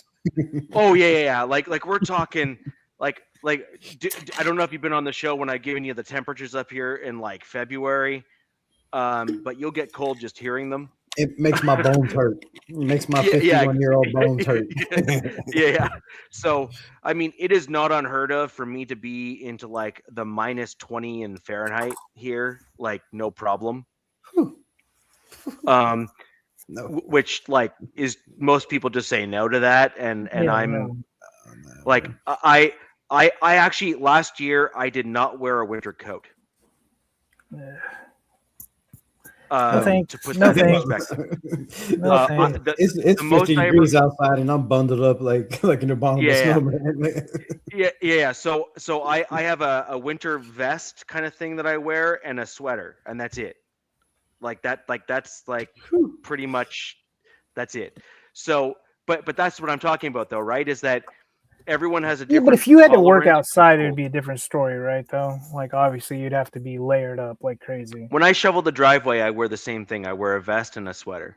Well, you're sweating. I get what you're doing. Like you want to be comfortable and be able to move around. But if look, I will be honest. I have purposefully acclimated my body to wicked cold.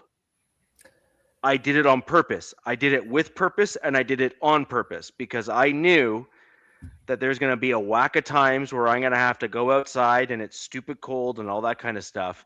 And I knew where I lived and all that sort of stuff that I may not always have the right clothing for the weather. And I didn't want to be the person that got sick just because I was outside. So when I was in my teens, I would go outside in shorts and a t-shirt in the middle of winter regularly to adjust my body to super cold temperatures on purpose, so that when I got to be older, I'm no longer in my 20s, obviously, I'm in my 40s, where I said, hey, I want to make sure that I can adjust to the weather outside because it's fracking cold here. I get a truckload of snow. I mean, DZ and Nabman have seen the front of my house here where I live in the winter. Ice storm, dude. And that ice storm was hilarious. Like the comments I got on that were great. But the point is that it is a different kind of weather up here. The AFC North deals with a lot of the same type of weather, as does Buffalo, by the way. Buffalo gets a truckload of snow too. And it's very, very important that you have a certain style of player when you're dealing in cold weather. What do they call it? They call it the black and blue division or whatever. Was that what? Right. Because you got to look at how that is the division that has those massive bodied interior nose tackle, prototypical nose tackle types. Those are the dudes that are 6'4" and 350, and you're just oh, you've had a few cheeseburgers in your day, have you? And it's gonna be weird. I'm really intrigued to see how that division shakes out, man. I'm not as high on them this year as I haven't been in the past with them. I'm not saying that they're not going to be good. I still think they're super high end teams, right? But I'm not as high on them. I think like I mentioned the AFC South. I think the AFC South, Houston, Jacksonville, Indianapolis, big Indianapolis getting Daniel Jones back. Tennessee Titans, we'll see what they do. Didn't they finish pretty strong, if I'm not mistaken, last year? Titans finished strong, started weak though. Right with the rookie. But that's a division I'm high on. I mean, Houston, God, I get PTSD thinking about their defense. We'll see with them. I'm not that high on Pittsburgh, dude. And then I kind of been intrigued by Cleveland a little bit. And then we'll see with all the resources that Cincinnati pumped into their defense and I think it was defense and offensive line that they're trying to help out. And we'll see Burrow. I mean, Burrow has been banged up, injured last 3 seasons or whatever it is. Can't stay healthy. Yeah, he fought for his wide receivers and then forgot that he needed an offensive line to actually keep him upright and not hurt. You know what I mean? He's give me all the guys that I like, wide receiver. Good point, Matt. 3 new coaches in that division as well. Great point. Jesse Minter, great point.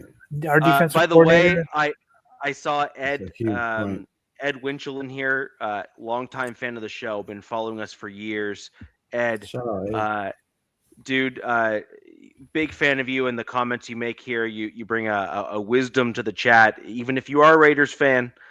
And look, Raiders fans have been trying to convert me to be a Raiders fan for I've lost count the number of years now, but always get along with Ed and Matt as well. He's been kind of lingering throughout a lot of the shows that I've been in here. I've been on Captain Jack's channel a whole bunch too, so I appreciate you guys joining us here this evening.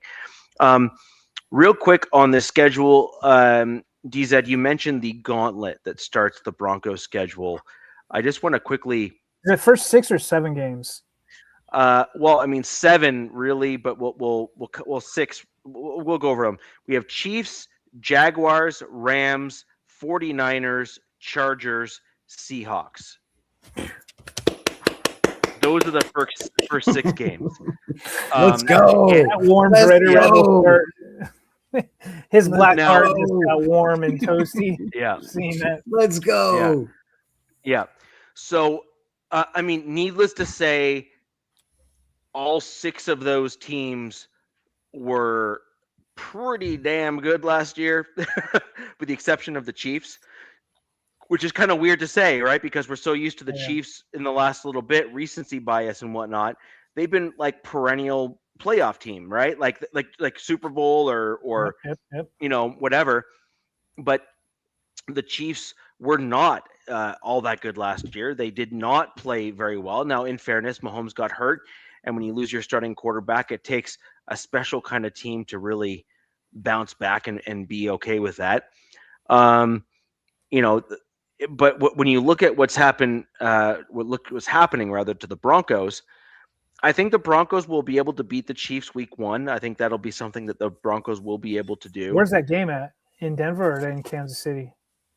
It is.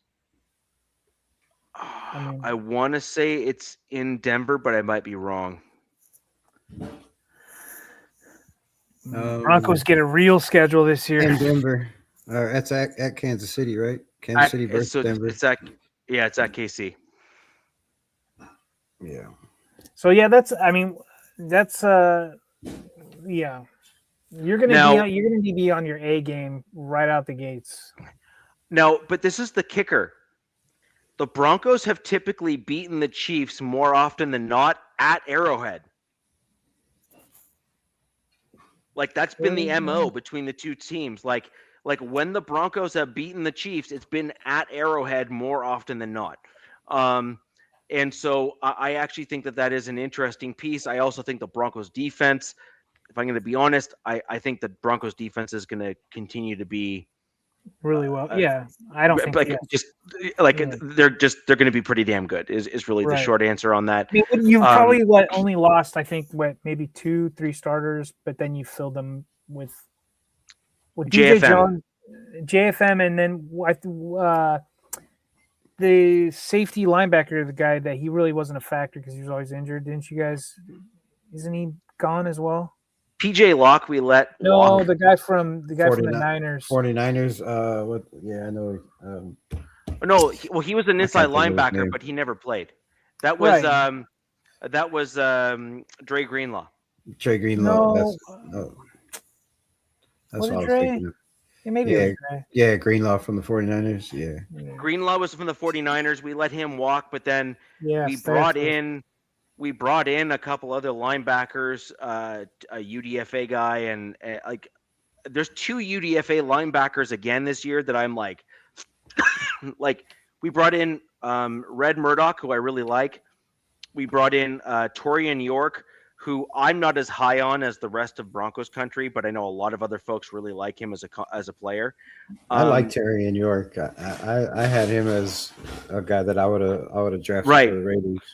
But the guy that I really like is Dasan McCullough, who is a connection to Sean Payton, who's an outside backer, but I really like him as a coverage inside linebacker who's like 6'4" and like 240 pounds. I see him as that like dark horse like guy that can kind of do that like sideline to sideline thing due to his athleticism. We also have a guy in Jonah Ellis, who I think is going to kind of play that role a little bit for us as well. Jonah Ellis has been a phenomenal run stopper at the outside linebacker position, but the Broncos have already said that they're going to bring him inside on a bunch of snaps because the Broncos have such a deep outside linebacker room that they can't bring him on the field. There's just not enough space to kind of bring him into the rotation enough. And so they're going to bring him in at inside backer to get him on the field more. Again, these are nice problems to have when you end up with this depth and rotation that comes in to kind of build like a churning culture where you have to have competition to make the field. Yeah. Every team wants exactly that problem. Like every single team We've wants been that dying problem. for that here. Yeah. So anyways, but 6 games gauntlet starting the season for my Denver Broncos. There's going to be some really, really interesting defensive players. I think they're going to make the roster. The Broncos also have some very difficult choices to make next season because we start to get into, this is Bo Nix's 3rd season. He's coming into his 4th season where the Broncos could start thinking about an extension to get him extended early, et cetera, et cetera. Call it his 5th-year option, et cetera, et cetera. So again, we have some interesting choices ahead of us in Broncos country, but the first 6 games are a gauntlet. We could easily go like, what's your bye? Our bye is week 10. Ooh, okay. Which is a nice like late mid bye for the team, which is ideal in my opinion. That later bye week. Yeah, I was hoping for a slightly later one than what we had. I think we have like a week 7 or something. But so yeah, our bye week is just after the Panthers game. So we don't play. So we go from November 8th to November 22nd. So our bye week is right between the. Actually, Raider Rebel. I believe, if I'm not mistaken, we play you off of our bye week. Yes, you are the Chargers. One of let me see. November 22nd. If I'm doing my math right, I think that's the week after our bye week. I'm doing my math right here. Yeah, that's the first time we play you, right? Mm-hmm. Yeah. That's the first time we play. It's brutal, man. They for being the worst team in the NFL and being in the top 3 2 years in a row. Our schedule is absolutely just it's dreadful, man. Like if you look at it, you're like, really, this team has to come out and just be what I think they could be, 100% different than last year. We have players on the roster that just the coaching has been very, very bad. You haven't put players in the right position. You're moving guys around, putting them out of position. I think this year with everybody in the right position, Max Crosby finally has guys like Nakobe Dean and Quay Walker behind him. You bring back Eric Stokes. This defense is going to shock a lot of people. Robbie Leonard is going to blitz a lot. They say our base defense is going to be a 3-4, which tells me we're going to be in a whole bunch of different, different formations and changing everything up. They're probably going to be, in a 4-2-5 and, everything you could think of, right? 5-1-5, right? It's going to be crazy. So I think they're going to run a lot of press man. I think we have, the roster to do that with Stokes, and you get Gerard McCoy in the 4th round. All signs are pointing it's a go. He's out there. He's running drills. He's looking like he's going to play this season. So I think if that guy works out, could be the steal of the freaking draft. That changes everything for this defense. And then you got Darian Porter going into his 2nd year. So I feel like this defense is going to surprise some people. Rob Leonard is the guy that was with Mike McDaniel, right? Or Mike McDonald, right? He's also a guy that was with around the Vikings guy. I can't think of his name right now, but he's been around. He's been around top defensive guys everywhere he's went. Patrick Graham, I believe even. Oh, do you mean Zimmer? No, the Vikings defensive coordinator. What's I can't think of his name. But yeah, so he, the guys that he's worked with and been around are top defensive coaches. So he's going to have, he was at the Ravens with Mike, with Flores, Brian Flores. Yeah, Brian Flores. So he's seen a Brian Flores system. He's seen a Patrick Graham system. He's seen a Mike McDonald system. Those are all systems where safeties play a big role. Your defensive backs play a big role. Your linebackers play a huge role. So. This defense is going to be a lot different. Like the Ravens and what the Chargers adopted. It's what the Seahawks. It's Kyle Hamilton, Derwin James kind of style. Mm-hmm. And that's what we got. We went and got, a guy like Stukes and Dalton, and we're going to be running very similar schemes. Your Chargers are going to run a wide zone scheme. Raiders running wide zone schemes. They can look completely different personnel. Yes. And then you're going to 3-4. We're in a 3-4 base as well. Call it that, but that's just your base. That's your base. You'll be in 30% of the time, if that. So that was the big thing in Raider Nation is, we need a defensive tackle. We're going to a 3-4. But do you really draft a defensive tackle in the second round if you're going to play, if you're going to be in a base defense, less than 30% of the time? I just don't see that big of a need. So I like where they drafted Cleveland in the 7th round.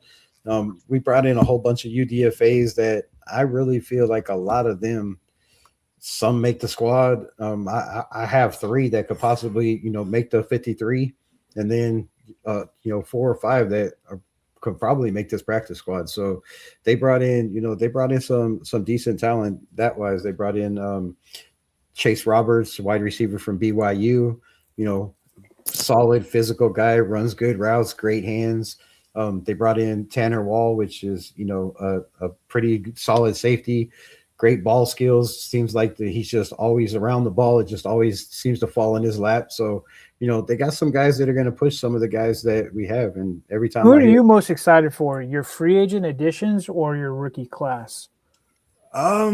That's tough because the Raiders have needed linebackers for a long time, and you bring in 2 guys that with recognizable names. Yeah, with recognizable names that we haven't had that for a long time, except for Robert Spillane, which I think he became recognizable, as a Raiders linebacker. But you bring in Nakobe Dean that has a problem staying healthy. Quay Walker, same thing. You got availability is the best ability. So if these guys can stay healthy, which we had that problem with Eric Stokes. He was in Green Bay, couldn't play a full season. He came to the Raiders. He played a full year. So we have a great training staff, a great facility, right? Great everything. So I think health-wise, we've been way healthier than we have in the past. So, you get a guy like McCoy, and then, so it's hard to say. We brought in a lot of free agents that are going to help. You brought in Jalen Naylor, that I think is – a guy that's my sleeper, man. Like for you guys, yeah. I love that addition for the Raiders. I agree. Like he's not because he was just on the pecking order. Like he's like my Kolar, like tight end reference, but that was like him in the wide receiver room for Minnesota, and he's going to go to a better situation. Yeah. Well, better quarterback situation. Let's just definitely say better quarterback situation. Yeah. Whether it's Aiden O'Connell, Fernando, or Kirk Cousins, it's a better quarterback situation than what they had over there last year. So they played 3 different quarterbacks. So yeah, Max Brosmeyer and what I mean, like and JJ McCarthy. So they didn't have a lot of help over there. And what I've been saying on my channel, about Jalen Naylor is he was their 3rd or 4th guy over there, right? And he still had 444 yards on like 29 catches, I think. So you put him in a Clint Kubiak system where, he's gonna scheme up ways to get him open. He's gonna use leverage, right? He's gonna use Brock Bowers being doubled, having to stack the box against Ashton Genty. And the Raiders have a lot of pieces that they haven't had in a long time. So the free agency, like I said, it was great. You bring in Tyler Linderbaum, Jalen Naylor. You also have Derek Young, who the little birdie in my ear, that I have at practice is saying, don't be surprised if he makes this team and ends up, being a receiver, not just a kick returner or a punt returner that they brought him in to be. So, he's out there making plays. They have a nice young receiving core with a lot of speed, right? You have Trey Tucker, with speed. So then you bring in the rookies and you look at, the rookie class last year and the rookie class this year. They didn't get to play a lot last year, so we don't know what we have in any of the rookies really last year. So that's kind of like their rookie class coming out. For a lot of them, they're probably going to get on the grass for the first time. So it's hard to say. I think the Raiders they're heading in a totally different direction for the first time in a long time. We actually spent money in free agency and filled needs, right? You didn't just go out and spend money just to spend money and, get a wide receiver when you have Devontae Adams and Jacoby Myers in the building, right? Yeah. We're not doing stupid stuff like we've done in the past. So yeah, I'm really, really impressed with Spytek and what he did in free agency and then the draft, right? You get your quarterback number 1, which could be. A lot of people are saying the next Tom Brady, right, with just his work ethic and his mentality and the way he spins the rock and to look in camp, he looks like he's been taking plays under center his whole entire life. It doesn't look like he's ever went out there and never done just stayed in yeah. shotgun. You mean? Yeah, just being in shotgun, his whole career, but it looks like he's done it his whole life. His footwork, everything so far from what I've seen in OTAs are way ahead of what everybody thought. Our coaches, nothing but praise. So yeah, great rookie class. You bring in, Traden Stokes, who some people have said, they had a first round grade on Traden Stokes. Others, have said, at least 4 or 5 picks right after the first round. So not only do you get that guy, but you move back 2 picks and then you jump up 25 picks into the next round. You get the guy you want in Traden Stokes, and then you get the guy you want in Trey Zoon. So I think the Raiders had a really, really solid draft. And then you move up 1 pick and you steal Gerard McCoy, because that's an absolute steal if he's healthy. You get the best corner in the draft, right, for a 4th round pick. And then you get Mike Washington, a guy to take some of the load off of. I was going to ask you about him. I think your running back room is still, working that to fill that out, because I think there's also rumors that Najee Harris is a potential signing to fill out your guys' running back room, who I don't want that to happen, even though he's coming off that injury, because that guy that's his only injury he's ever been injured with, and like the guys. You mean Cyclops? Yeah, the firework injury. Oh, okay. Now, so I don't think they bring in a veteran, because I'm just looking at this roster. Mike Washington, I'm an Arkansas Razorbacks fan, obviously, but bringing in a guy like Mike Washington, then you have Roman Hemby, and you still have Dylan Labe in the building, who just never really got. I was really high on Labe, but he's a guy that can catch out of the backfield. He has great hands. He's quick, he's physical, he can help on special teams. So it just doesn't make sense to bring in a veteran when you have, a veteran coach, a veteran offensive line coach, right? Veteran running back coach. So it just doesn't make sense. But you need, who's your best pass blocking running back?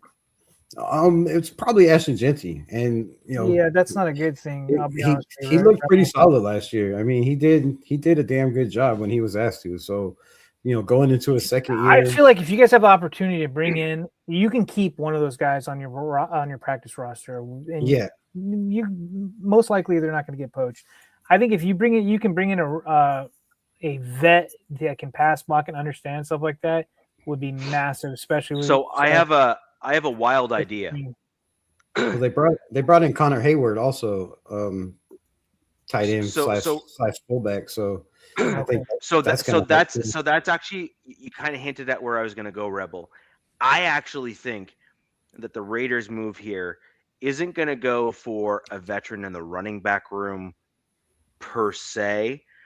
I think that their best bet is to bring in a veteran fullback into their roster for the outside zone style, which, by the way, is a Kubiak special, because it's a Shanahan special, and the two are very much linked in terms of style and approach and all that kind of stuff. I would hope this fullback is like a pass-catching guy, and he's like a jack of all trades. It's a pass-catching, pass-blocking kind of combo platter sort of dude.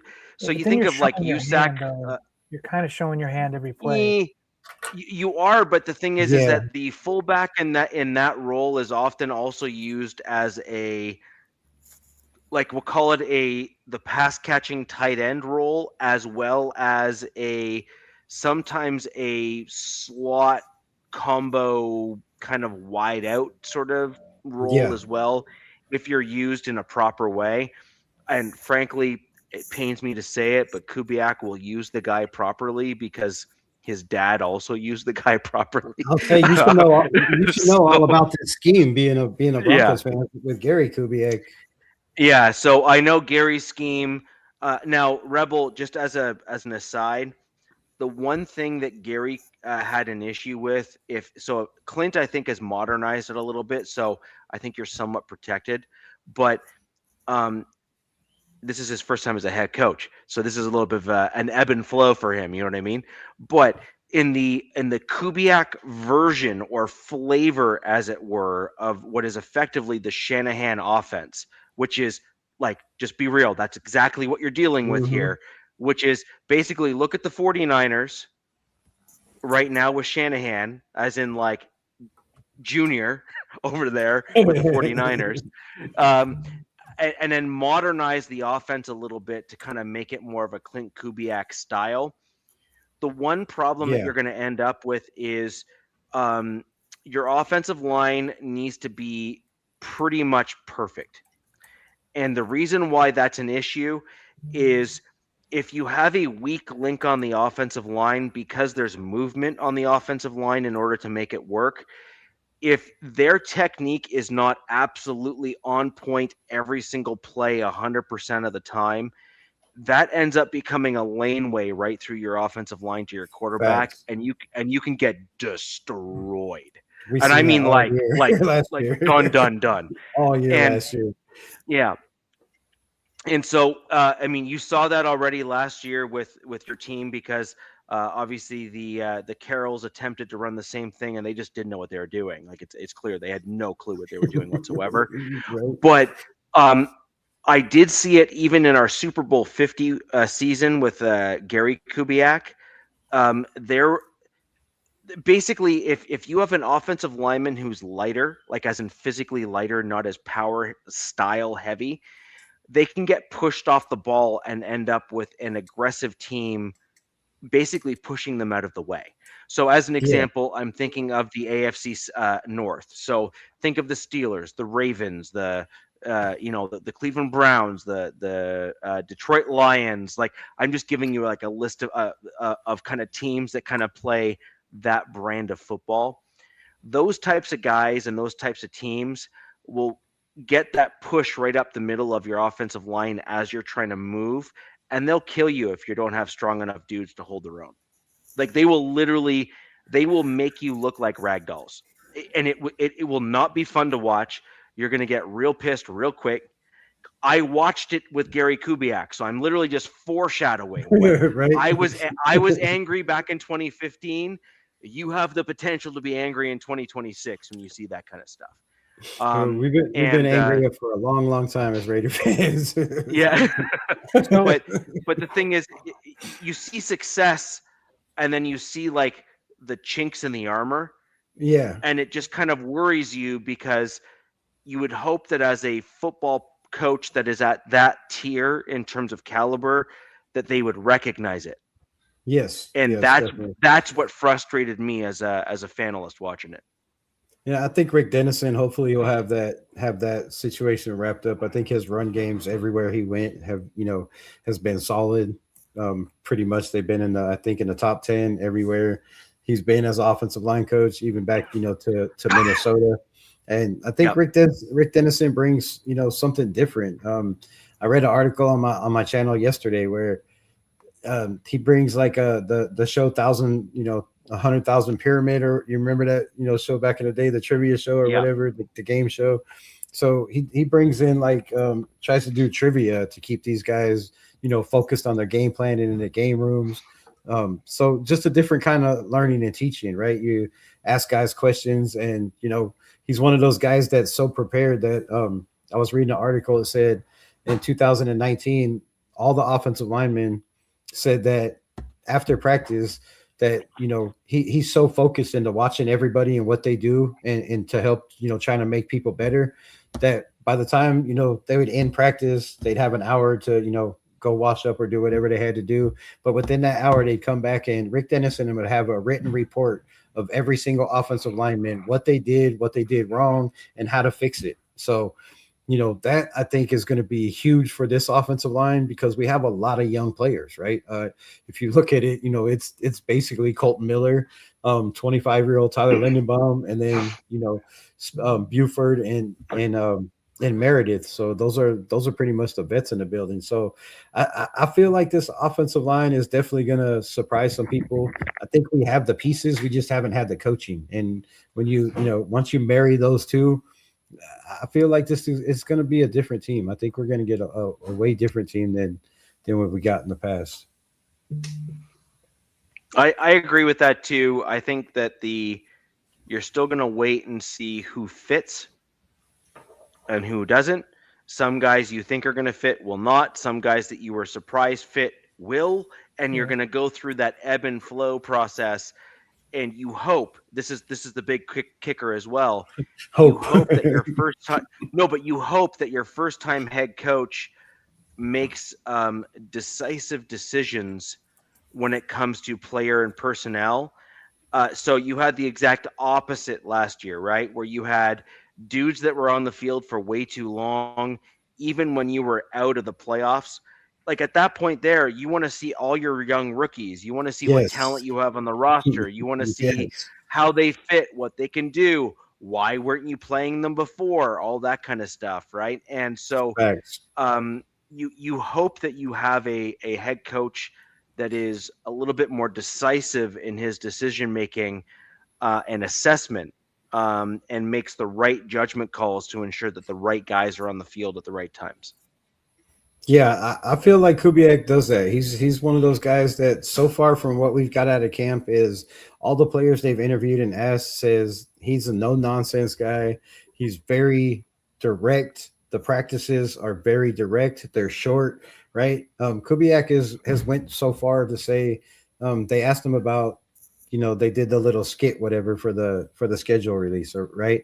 And somebody asked him, one of the reporters was like, "Oh, Fernando Mendoza, he looks like he could be an actor, working on that skills." And he said, he's like, I prefer him to focus on football. Like, no smile, no nothing, right? So he's got a kind of a sense of humor where you have to laugh, but he don't have to laugh. He's straight faced, poker faced, and then somebody asked, about, was it his idea that before practice, I guess everybody meets up, how they do before the game, try to bump everybody up, your captain say whatever for the offense, defense, says whatever for the defense. But they asked him, was it his idea to have everybody, group up and get together and kind of huddle up and have that little powwow, before? And he said, yeah, but all the dabbing up and high five and all that, he said that was 2 minutes out of practice that I could, not have to deal with. So he's, he's talking about 2 minutes, bro, 2 minutes. So it is important. You're installing a whole new regime, whole new offense, everything. And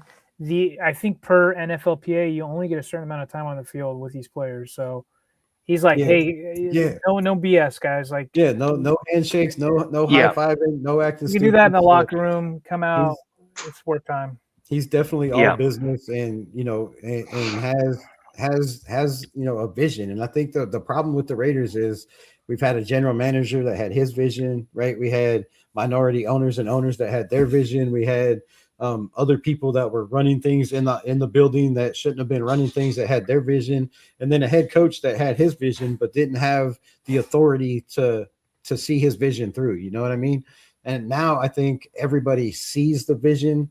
They all are on the same page. They all focused, and they all have the same vision in mind. And it's just a matter of time before that everything comes together, I think. Yeah.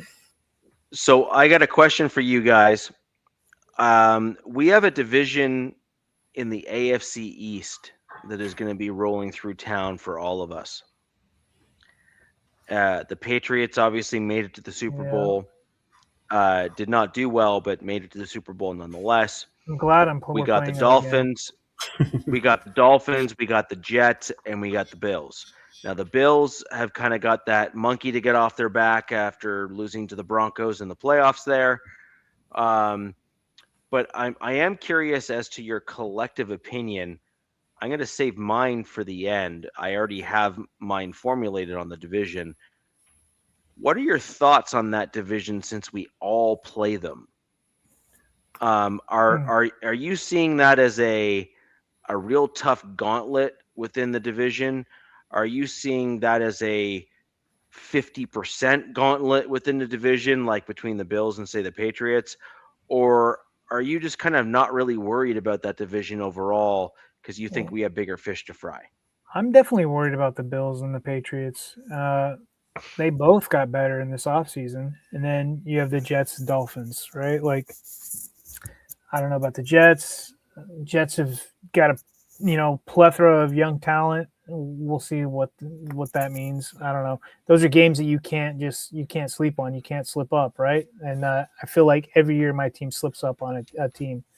So it could be the Jets, could be the Dolphins. I hope it's not any of those. That'd be embarrassing. But I do know historically my Bullets don't play really well in Florida. They do and they don't. It's like this ebb and flow. But I'm excited to play both teams, to be honest with you. I want payback against the Patriots. I thought that they faked their way to a Super Bowl, and I'm glad they got embarrassed in that Super Bowl. But I felt like they made really good. Their defense played really well. Like it just so happened that when we played them, that was the healthiest they'd been in like half a season, or it was like 6 weeks or whatever it was. And their defense played really well, especially with our banged up O-line. They smelled blood in the water. We were talked about this before. That's what Houston did. Like games start out like this, they feel each other out, and they're like, "Oh," the D coordinator is like, "Hey, dude, they can't block this side. Tee off right here." You know what I mean? That's what I felt like the Patriots got. But I want payback on them. And the Bills, from what everybody's saying, from the outside looking in, I felt like they got better. Now, let's see. We're at Buffalo, and then we have prime time against the Patriots are in LA on, I think that's Sunday night. That'd be a nice game. But do you play that whole? Do both of you guys play that whole division? Yeah, I think we all do. We all do. All right, I was making sure. But we all do.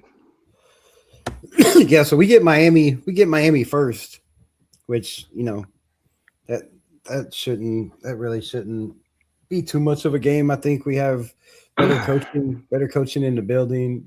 Better stars in Brock Bowers and Ashton Genty. I think you win that game, no problem. Yeah, I don't think the Dolphins is a big struggle. And then we play, week 5 we got the Patriots and then the Bills back to back. So that's going to be rough for us. But I do believe the Bills and the Patriots, I want to say, play before we play them. Patriots play in week 4. Oh yeah, you got them week 5 and 6. Yeah, so Patriots play in week 4, the Buffalo Bills. So we get film on both of them playing each other, which will help before we have to play both of them. So I think we have a bunch of little quirky innuendos that kind of help us out. You get a nice game film on the Patriots and what they're trying to do against the Bills, and whichever team wins, right? You get to see how they did it, how they went about it. So I think that helps us. But yeah, the Broncos are the Patriots and then the Bills is going to be rough. And then we got the Rams after that, and then the Jets. So we play them all by November. We have that whole division wrapped up and done. Yeah, so I think the Jets are going to be a slightly tougher team than we think they're going to be. But I do believe that most of our division, with the exception of the Chiefs, will beat them. I think the Raiders will likely beat the Jets, or it'll be like one of those, like, if you don't beat the Jets, Rebel, I think it'll be one of those like field goal wins it sort of games. Like it'll be like kind of one of those sorts of things. Like they got the last possession because like a fumble happened or an interception or whatever. I do think you guys beat the Dolphins. I think the Broncos beat both the Jets and the Dolphins, and I think the Chargers beat the Jets and the Dolphins. I think that the Chargers are just like they're just in a really good spot right now overall as a team. They have consistency and they kind of know where they're going. The kicker with the Chargers is that they've struggled and still are coming off the back end of it, of both tackles coming off of major injuries. Yep. They've brought in O-line help in the offseason, which is great. They've recognized the problem, which is good on them for saying, yes, that was the problem, and hold my beer, I got a solution to it. So good on you. I think that was a very wise decision. By the way, hated that as a Broncos fan, but respected it at the same time because it shows a self-awareness as a team. But But I think the Chargers are in generally a good spot. I think they have some good backup talent. They've got a good pipeline now within their offensive line at the tackle positions and guard this spots. Is year three. This is year 3 of the regime. Right. I think they were snake bitten due to offensive line and offensive scheme. Yep. So they got, but so who's to say the grass is greener on the other side with Mike McDaniel? We'll see. I have no clue. Everybody's hyped about it. We'll see how this works out, right? We know he wasn't really that great of a head coach, but by what everybody says, his offensive planning, we'll see if that works. Defense, we lost our coordinator, right? He's now the Ravens head coach. They are like betting favorites to win the Super Bowl. You know what I mean? Like they're in the top 5 with the Bills, right? With some of these teams. And then we have Chris O'Leary, and it came out today in a presser like, yeah, it's going to be the same players. And I got 2 different things. I got a linebacker telling me one thing, and Derwin James, our safety, saying something different. And they're not trying to give too much information. This is going to be a whole different defense, and then it's not. So I'm like, which one is it, guys? And I have no clue. And so, because that was one of my theories, I'm like, this is just going to be Minter 2.0 with O'Leary's kind of magic going on it. All they're saying is it's going to be fast, and it's going to be a simple, fast, aggressive defense, something like that. I don't know. I was like, okay, that's just talk. Who's the defensive coordinator? It's Chris O'Leary. This is his first time NFL as college, right? He was our safeties coach. Then he went to college, and he came back. They were grooming him to take over for Minter. Zed, I'm going to give you one comment here. I know I've said it before on the show. We had a similar challenge when Fangio left with the Broncos.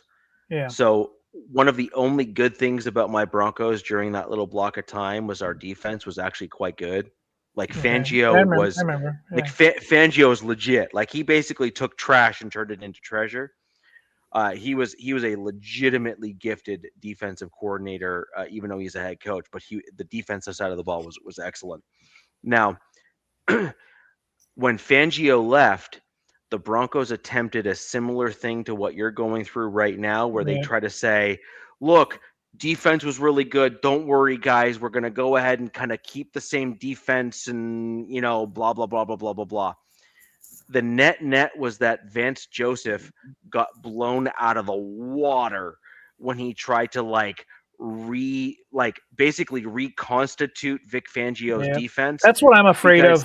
Because he was basically a snake oil salesman, right? He was basically saying, "I'm trying to pretend to be Fangio, but it's not really going to work because that's not how I run things." And yeah, exactly. The in-game instincts, like the flow of the game is a real thing, and Minter was really good about that. He knew how to adjust on the fly. It was freaking fantastic to watch. Why the Ravens are so high on this guy being a head coach. Now, if Chris O'Leary gets way too cute, it could be a huge failure. Now, they did inject some great talent on that defense. I'm really high on our D-line. I think our D-line can be probably one of the best in the division. I haven't said that until right now. And I know that's pretty hard to say with Benito and your guy. You're probably like, you're high.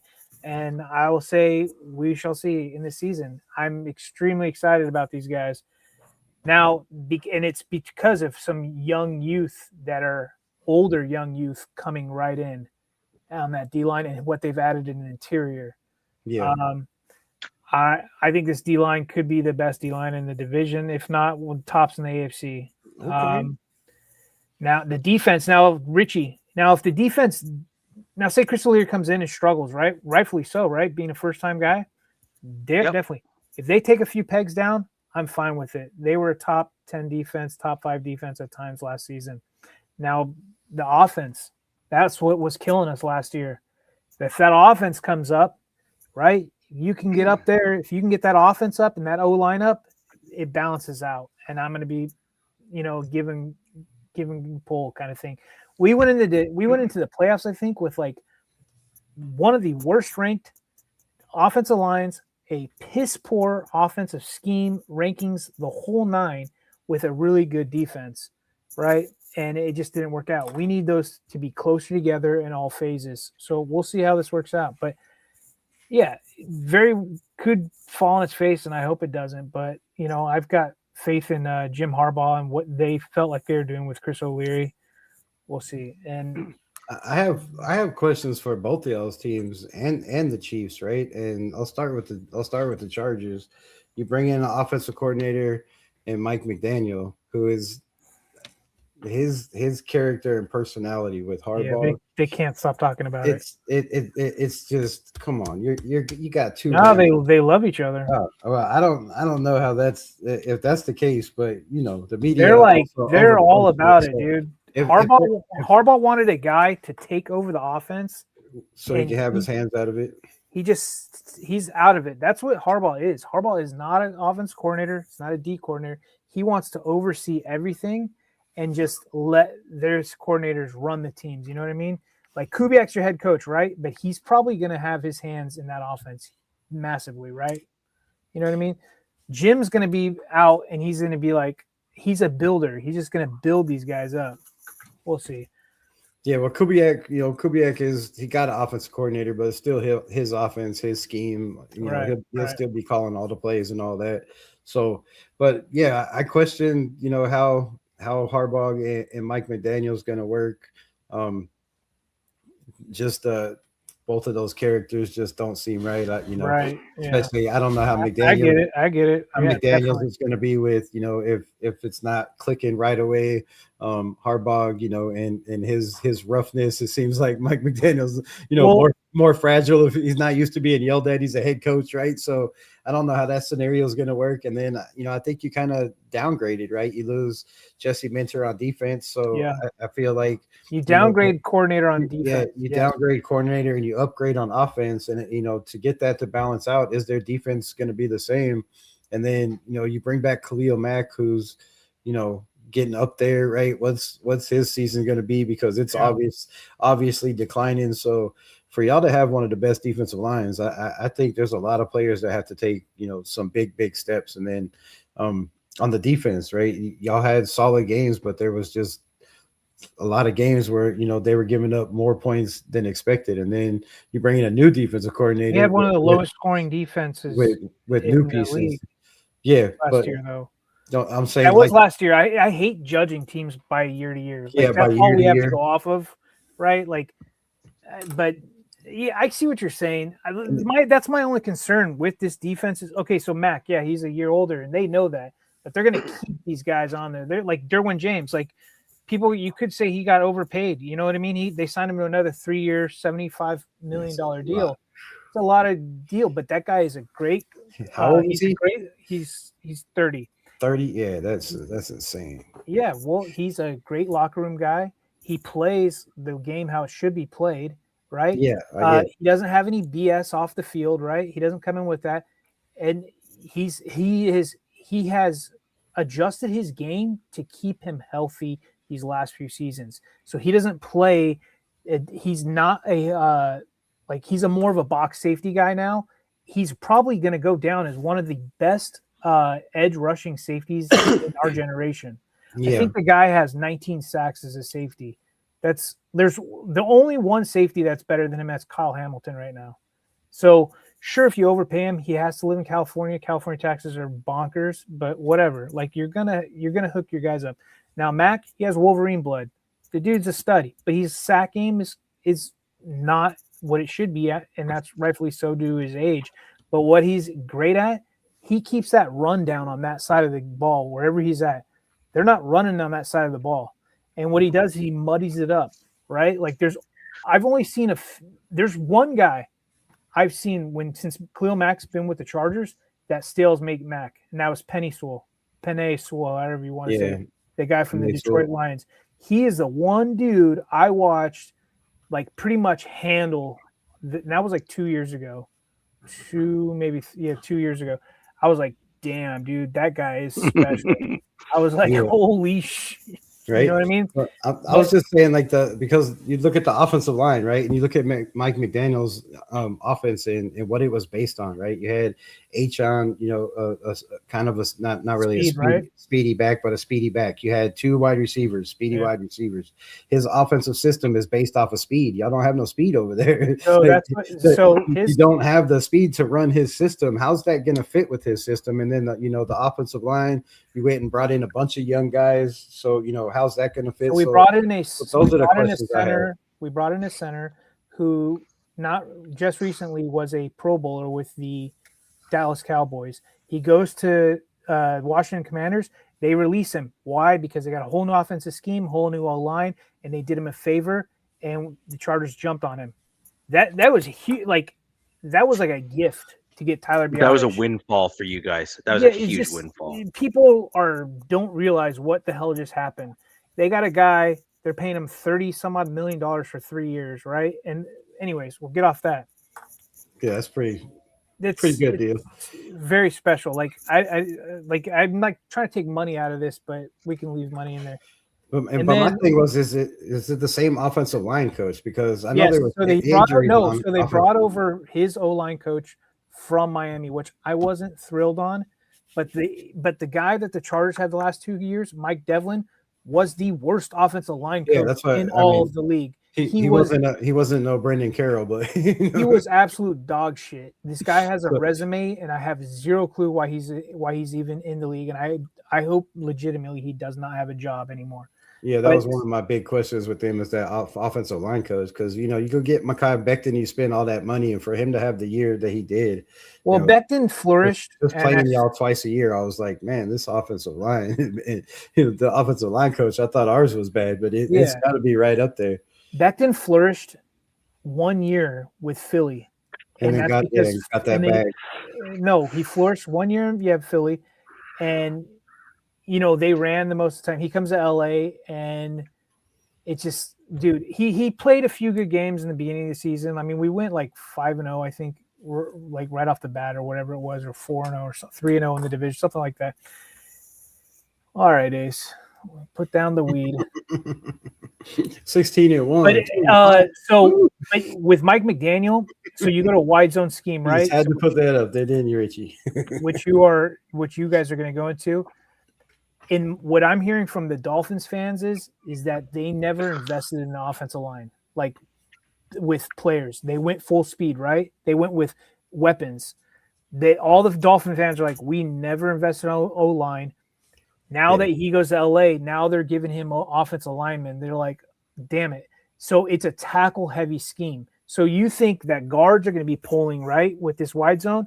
In Mike McDaniel's system, it's the tackles that pull. The tackles are moving. Those are your chess piece on this offensive line, supposedly. But this is where this Harbaugh and McDaniel scheme marries. They are both going to a run-heavy style offense. Mm-hmm. This is where they're like going to get connected. People are like, and then you're saying speed. They bring in Keaton Mitchell. Keaton Mitchell, albeit he's dealt with his health issues, one of the fastest running backs. If they're trying to bet maybe he can get him healthy.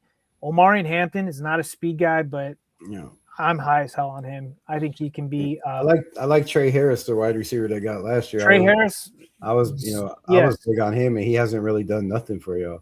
Well, he was just asked to be a freaking blocking wide receiver, bro. We had Greg Roman, the terrorist, as our offensive coordinator, and then they brought in Keenan Allen, who stunted Ladd McConkey.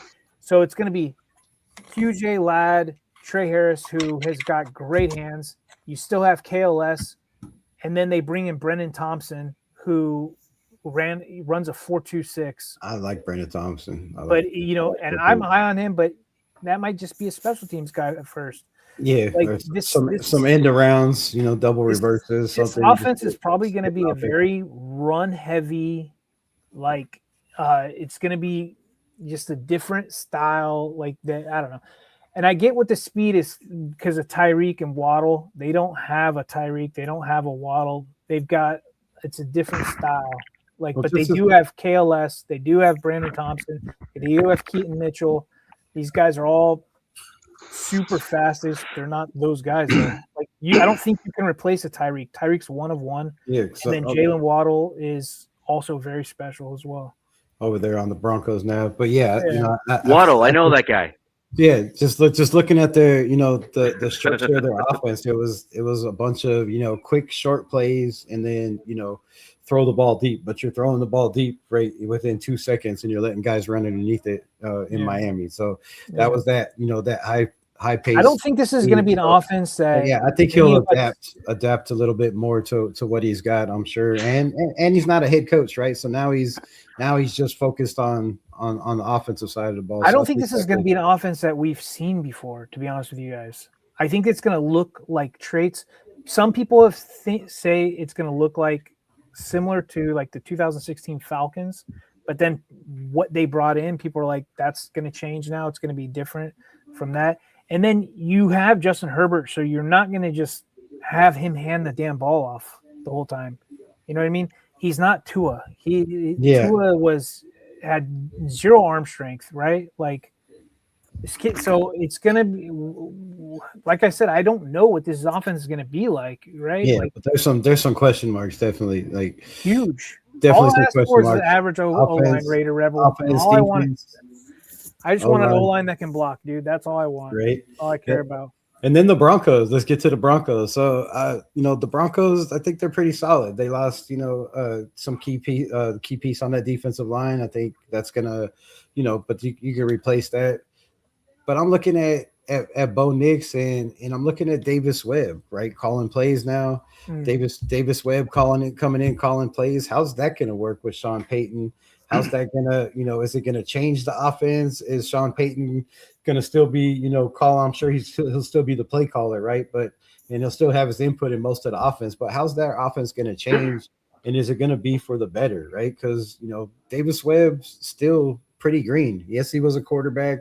Yes, he, you know, had a couple of head coaching, you know, jobs, one for us, interviews. But other than that, you know, we don't know what that offense is going to look like, what he's going to bring, how much conflict there's going to be of Davis Webb trying to, you know, get his offense out there so he can be seen and, you know, and possibly move on to bigger and better things. So that's a question over there. And then other than that, I think that's about the only problem is can Bo Nix, you know, be healthy coming off that injury. And I think other than that, their offensive line is, you know, pretty solid. The defense is pretty solid. And, you know, you're bringing probably the best back, wide receiver room in our division. Yeah, I think, the wide receiver room's nasty. But my biggest concern is how they won last year, right? You look at most of their games for the Broncos. It was fourth quarter, right? Teams getting worn out. Come back. Bo Nix.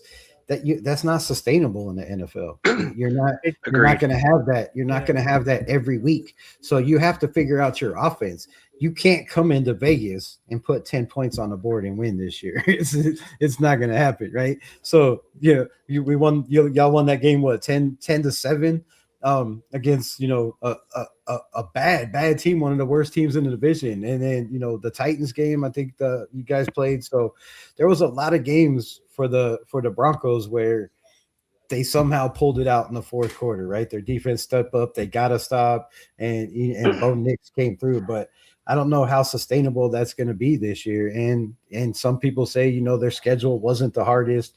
I see it feels like it's a much, much harder schedule to start. Definitely to start the season, the first 8 games for the Broncos, right? That's a little bit of a gauntlet there with Bo Nix. You know, is he going to be completely healthy coming off the injury? Is he going to be ready to go?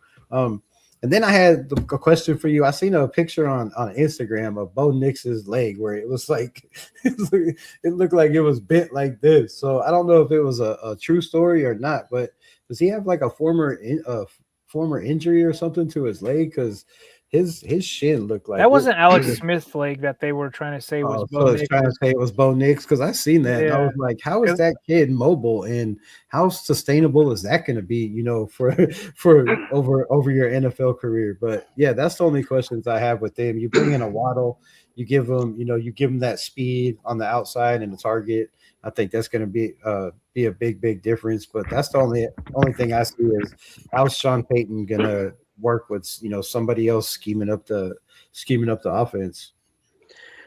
So I'll start with the Knicks stuff, and I'll go to the Webb stuff in a minute because I think the Webb stuff might surprise you. My opinion on it, because I'm typically really critical, like very critical, actually, of my team, which is kind of what ingratiates me with many other fan bases, because I don't just sit there and say that my team's going to kill you just because it's my team. Right.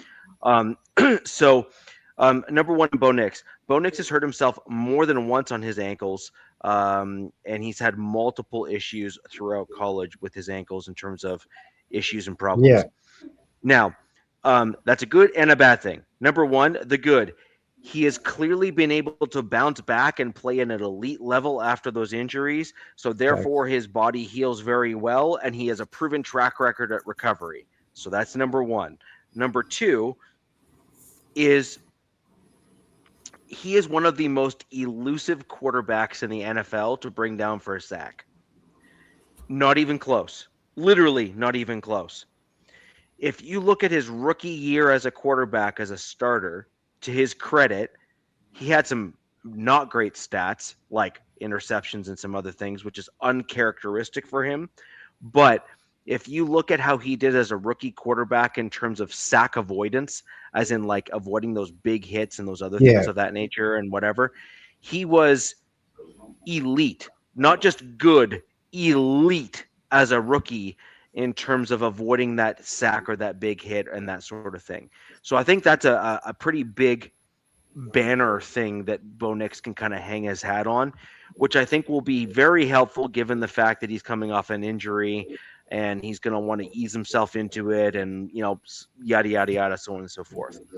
Now, the benefit that Nix also has coming out of this is that he's already been through this before. He knows what to expect. He's been through the hits immediately after an injury. This is not something that is unique or new to him. He's just used to this, so I think he'll be fine. So I'm not nearly as concerned with Bo Nix. And by the way, this cleanup surgery nonsense that made it all through the news and stuff, I know exactly what he went through. It is literally like a nothing burger. I know exactly what happened. I know why he had it done. I know why they did the thing. My gut reaction from what I heard from that, I don't have any information to confirm that what I'm saying is true, but I've had my leg shattered playing rugby before. I've been through multiple surgeries on my right leg, including having pins added, removed, added again, and removed again because I've broken it twice just for fun. Why not? So why not do it again? So basically, the long and the short of it is when you have pins put in your leg, your body forms calluses over them. Yeah. And a lot of doctors will ask and want you to leave those pins in because it allows for structural benefit to your leg. Mm-hmm. However, if you do break that same leg again with those pins in it, you run the risk of the calluses that are around the outer part of your bone chipping off, and you end up what are called floaters in your ankle. Those floaters are a danger to you as a professional or highly competitive athlete because they can start getting into where the cartilage is and you can start getting real aggressive arthritis. It is my opinion, for what it's worth, that he had pins that were probably left in his ankle from maybe one of his past surgeries or something along those lines. And when he broke his ankle this go around, I think some of the scar tissue, callus, whatever you want to call it, I think chipped off and was floating in his ankle. And I think that the doctors took the extra precaution this time after the surgery was done to remove the pins and remove the bone spurs that were floating in his ankle so that he didn't run the risk of cartilage damage. That's what my opinion is. And that is a slightly more involved surgery to have done, but it is literally a nothing burger when it comes to these NFL players because it is no difference than a cleanup surgery that you hear these guys have all the time. Like, I bet you out of all of our teams, 3 or 4 dudes on each of our teams had a cleanup surgery done this offseason, and you didn't even know about it. Yeah, nobody heard about it. Okay? Yeah. Yeah. So I'm not concerned about the Bo Nix surgery or issue. I've said this publicly. I'm not going to renege on what I said now. It is exactly what I think, and I believe I'm correct. Now, that's the Bo Nix side of it. let's move on to the Davis Webb. Sean Payton has had 3 separate interviews, including one that was really, really candid, like very candid. Sean Payton said that this was about a year earlier than he wanted to give up play calling duties, and he did so because they believe Davis Webb is a special guy. Davis Webb also agrees that he wants to stick with Sean Payton because he thinks Sean Payton is a special guy. This is a marriage made in heaven, as it were. You have a guy who's on the upwards trajectory who wants to stay with the head coach that's there and turned down and removed himself from head coaching opportunities throughout the league as the interview process went on, because he believed that he had more to learn under Sean Payton that he did trying to take a flyer job at some other organization, because that is more detrimental to him than it is staying with the Broncos. So that's number one. That tells me a lot, actually, about Davis Webb. Davis Webb could have been one of these greedy coordinators that wanted to move on to be like the guy, and most often they fail, and they fail miserably, and then they're never given an opportunity again. It's my opinion that Davis Webb is seeing this as a bit of a long haul opportunity with my Denver Broncos. I could be wrong, but I don't think I am. I think that Sean Payton and Davis Webb are working in tandem, where Sean Payton will go to the end of his contract, and I think Davis Webb will end up taking over as the head coach of the Denver Broncos, because I think Davis Webb is kind of being groomed in that direction. And I think Sean Payton and the Walton Penner ownership, they have a business mentality. And again, this is just kind of the way the cookie crumbles within business. Yeah. You're always looking at a proper succession plan, and you're operating it as a business, and you're willing to pay top tier talent to stick around, even if it's a little bit over market value. But if they're that good, you're like, dude, he ain't leaving the building. Go back to the office.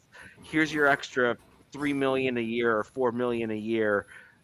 Like, you're the succession plan. Just sit tight. Yeah, I think the Broncos were very solid last year. I just think, some of those games were just down to the wire, and I think that's going to be a question. Now, this is where I agree with you. The Broncos cannot have sustained success with their model that they had last year.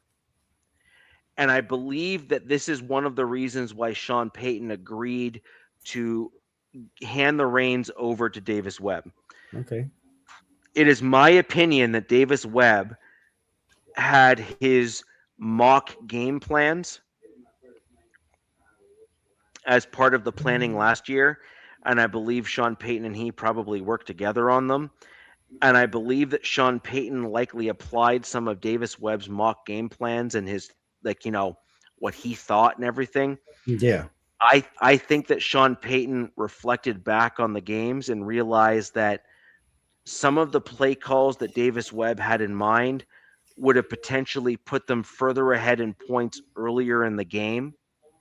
And that would have changed the trajectory at the game level, at the game planning level and whatnot.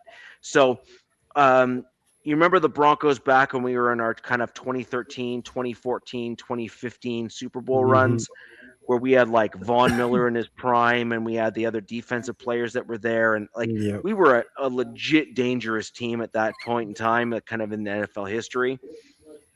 If you look at what Wade Phillips was able to do with the defense with DeMarcus Ware and Von Miller when we had leads in games, and because Peyton Manning was, Peyton Manning, we were able to get up in games because he was literally a better offensive coordinator than most of the coaches on the team.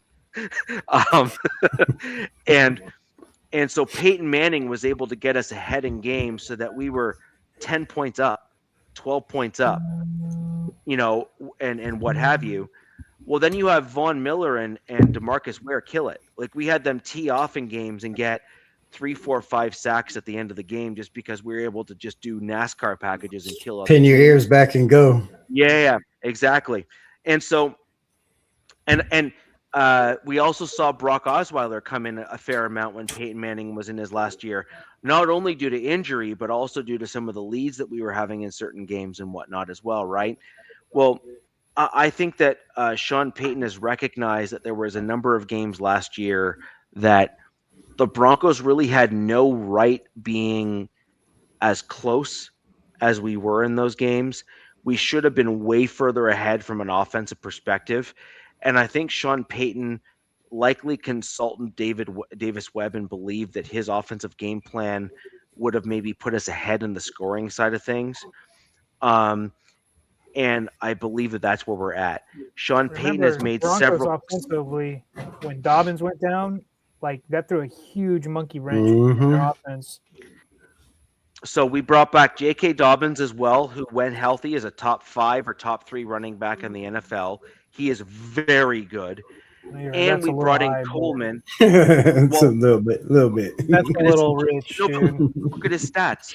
But his stats, his stats wise, he's good. He made your offense turn, but I don't think he's a top. For the amount of carries, I think he could be up there. I still don't like it. I love your guys' wide receiver room. I do not like your running back room.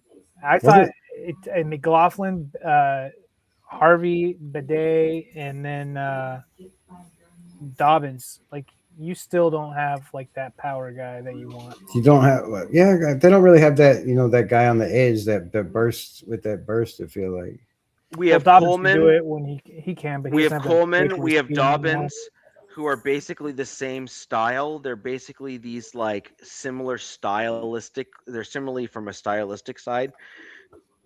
And then you have RJ Harvey, who is a bounce outside speed pass catching running back. Now, where you get into some interesting stuff is outside of those three, who else do you got? Right? You have RJ, Coleman, and JK, and then you have a bunch of I don't knows on the roster. So that's what's making me think like you guys. Is there a chance that you guys still like bring in somebody, or are you waiting for June 1st cuts? Like, or are these just the guys they want to rock and roll with? It's just maybe that's the scheme. That's the style. In my opinion, Jaleel McLaughlin will likely be kept around just because he's got that quick burst and he's literally a fan favorite within Sean Payton. Sean Payton loves that dude. But I, in my opinion, what I've wanted, and I think this is incredibly important, is you need that power, large, pass-catching combination dude. So you need a dude like a Marion Hampton. You need a dude like you're just talking Najee Harris. You need a guy who is in a Ashton Genty frame, an Ashton Genty. You need a larger-bodied, pass-catching combo dude that can kind of be a Swiss Army knife for you and do a bunch of things. Isn't Genty 5'8"? Yeah.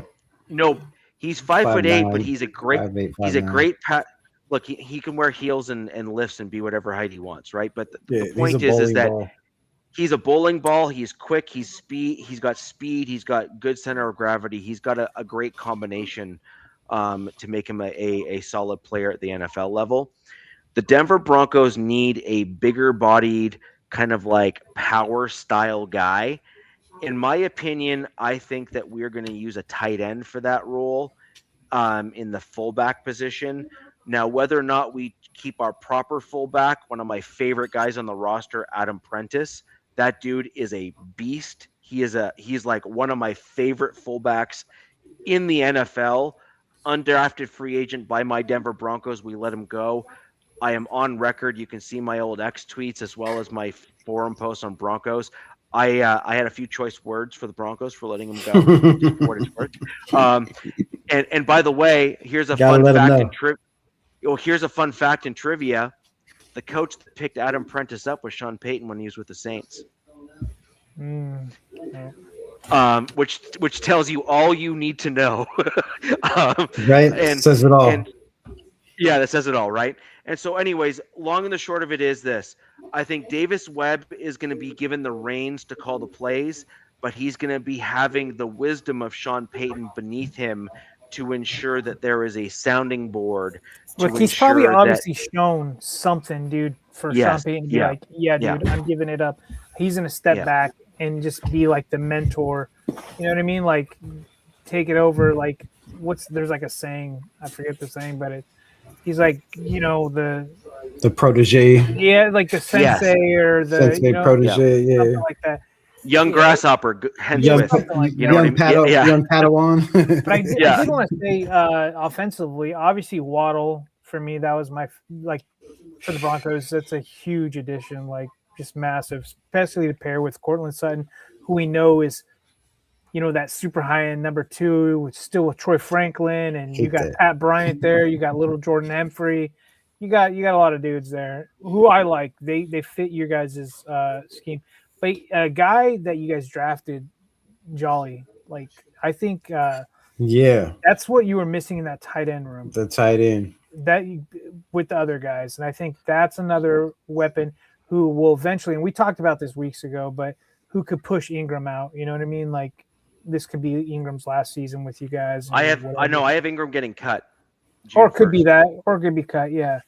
But that might be tough since he's such a rookie. But those are the 2 guys, weapon-wise, pretty high on for the Broncos. I think those make a lot of sense. Good weapons, good stuff. Another guy that I want you guys, Rebel, I don't think you hear the last 2 shows, but I did bring him up the last show. Just a guy that is an interesting dude that most other teams would not pay attention to. A tight end. We drafted him in the 7th round last year by the name of Caleb Lohner. Yeah, I was just looking at him. Now, Caleb Lohner is 6'7", 260 pounds. He is a former basketball player, convert to tight end. He's a freaking tackle. He's a massive dude. He is a large human being. And he was basically redshirted last year. He was kept on our practice squad. Now here's the kicker. This is hilarious. I just found out this year. We were never told this in Broncos country. It never got leaked until this year. The defense, as in Vance Joseph, used Caleb Lohner in multiple practices because of his athleticism, as an edge rusher, as one of the scout team players, because the dude was so fast and so physical that they needed a scout team guy to play on the edge and kind of play the defensive role. And he did so well in terms of leveling up his physicality on when he was on the practice squad last year. Yeah. I found this out as well. He had 3 different teams try to pull him away, and he refused all 3 teams because he felt that the Broncos were a better fit for him. Okay. And as a result of his loyalty to the team, Sean Payton, in the last game of the season, elevated him and gave him a game check. Nice. So he's a dude that I think a lot of other teams they're not going to pay attention because they just don't think much of him because he's just kind of a 7th round throwaway. But he has 4 touchdowns in college on 4 receptions. So he has a perfect 100% red zone. Can't beat that. No. And so he's just a guy that I think a lot of other NFL teams, fanalists, etc., just don't know a lot about. He's come into the rookie mini camp. He had guys just ranting about how much of a step he's taken forward. He's a big-bodied, large wingspan, red zone physical threat. And one of the things that he worked on, DZ, just your comments on Jolly kind of brought it up for me. Caleb Lohner, his number 1 off-season piece that he worked on, number 1 was physicality. Okay. He said, I want to get more physical. I want to make more contested catches, and I want people to recognize the fact that I'm a force on the field. 6'7" and physical is scary. It's just scary. I just want my tight ends to catch the ball. That's all I care about. And so he's got massive hands because of his basketball background. That obviously was a prerequisite for him. He's got huge wingspan because of his height. He's just a tall dude. And I think that he's going to be a guy that, DZ, your point is Evan Ingram did not do a whole lot. Yeah. Evan Ingram was kind of a disappointment for the Denver Broncos. Whatever their plans they had for him, it just didn't. It did not work out. he got hurt. He didn't do the stuff that he was needing to do. He didn't get himself open. And then when he had opportunities, he had a fair number of drops that were low key, like major issues for the Broncos last year, that were really problematic. And so I think I've said it on a couple other shows. I think Caleb Lohner makes the 53. I think Justin Joly makes the 53. I think you obviously are going to have Troutman likely make the 53 just because of the contract that they gave him. And then the question then becomes, do you keep a proper fullback or do you keep a tight end fullback combo? If you keep a tight end fullback combo, I think that tight end fullback combo guy is going to be Nate Adkins, who's one of my favorite tight ends on our roster. I think he is, in my opinion, the best well-rounded tight end on the Broncos. And then I think Declan, the guy that we draft in the later rounds, makes the roster as well, just because he's too good of a combo guy. You think you have that many holes on your roster? No. I don't think you have that many. Who's they going to push out? Oh, that'll push out the fullback that we had on the roster last year. The Broncos, out of all the teams going into this offseason and draft, like had the least amount of holes. Like, yeah, I don't see them changing up too much of the route. They might keep a lot of those guys for the practice squad, but I don't see them changing too much of their roster. For the Raiders, real quick, I'm like really excited about Mike Washington. Like, I think that I'm high on him because he's a complete opposite back of Jenkins. Yes. And I think that's a little bit of lightning and thunder. I think it makes too much sense. And then comes from a wide zone system in Arkansas, so he knows, yeah, dude. I think the cut back lanes more than Ashton Genty, did, like, so. And then just looking at Trey Zune real quick, I didn't realize he was that big as a guard. Yeah, that dude is 6'7". That is massive for a guard. He played tackle most of his career, I do believe. I don't think he played any guard. So they're projecting him to move inside, in college. Though? Yeah, so I think he played a couple games at center, and then something happened and he had to move over, I believe, for left guard, and he played like 3,000 snaps in his career at left tackle, not left guard, sorry, at left tackle. So he's never really played the guard position. He's saying with his confidence and his alpha attitude that, yeah, I can play every position on this roster. And they're like, okay, you're going to play every position on this roster then. So they've been moving him around.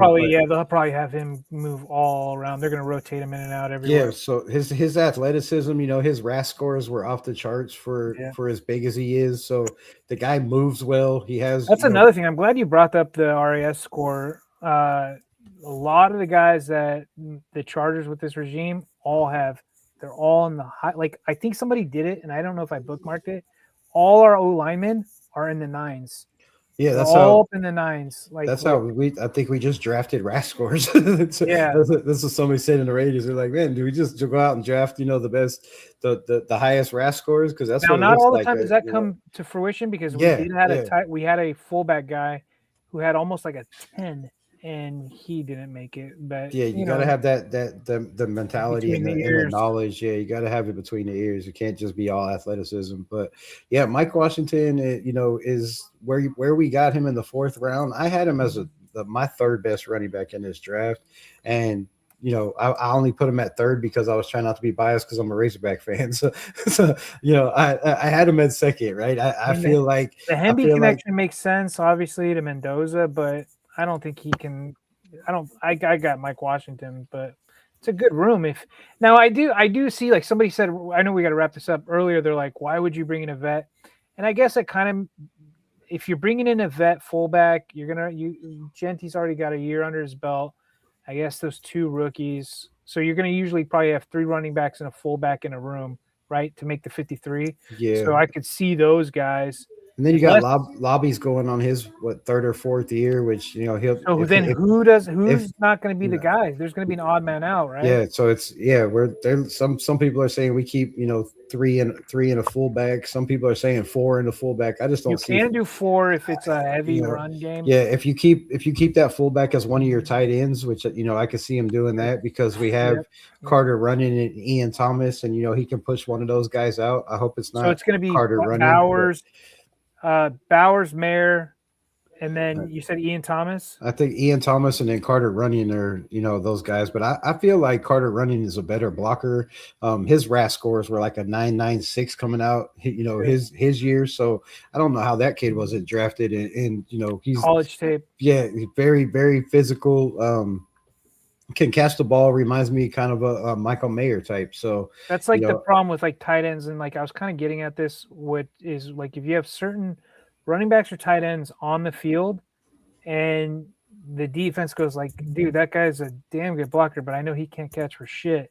Like right? they kind of like it pigeonholes these guys. So like that's why you're saying like I don't know how that guy didn't get blocked, but maybe he is not he has like very few pass attempts or catch attempts or stuff like that.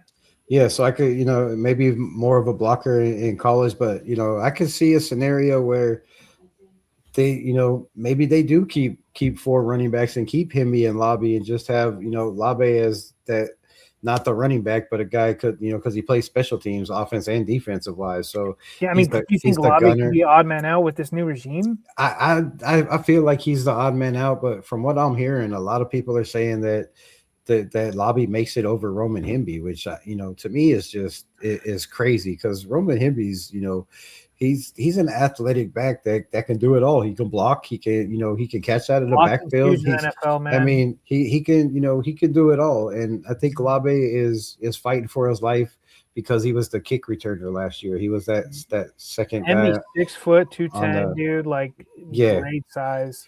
Yeah, and Labe is what 5'8", 220 pounds. So but he's that guy that it just depends on what Kubiak wants, right? If he needs a guy that he feels like could come out of the backfield just to run wheel routes, and catch the ball out of the backfield instead of having Ashton Genty, taking that abuse, then I can still see Lobby making it. It's a good problem to have, right? Yeah, it's a damn good problem to have.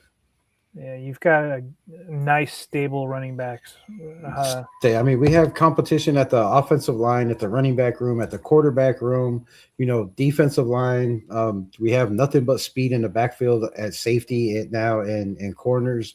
So there's competition throughout this roster for the first time in, I want to say a good five years. There's competition, and they're gonna have a hard time keeping 53. Really, it's gonna be where some guys that have probably been here for a minute, and guys get hurt. So there's gonna be some of that. I think some players on this roster of guys that may have been here 3-4 years. And dude, we already lost a UDFA guy that I was like, oh hell yeah, I got a guy from Florida State because Florida State is DBU in my opinion. Yeah, and I was like, he was a UDFA guy, cornerback. I'm like, yes, I love cornerbacks.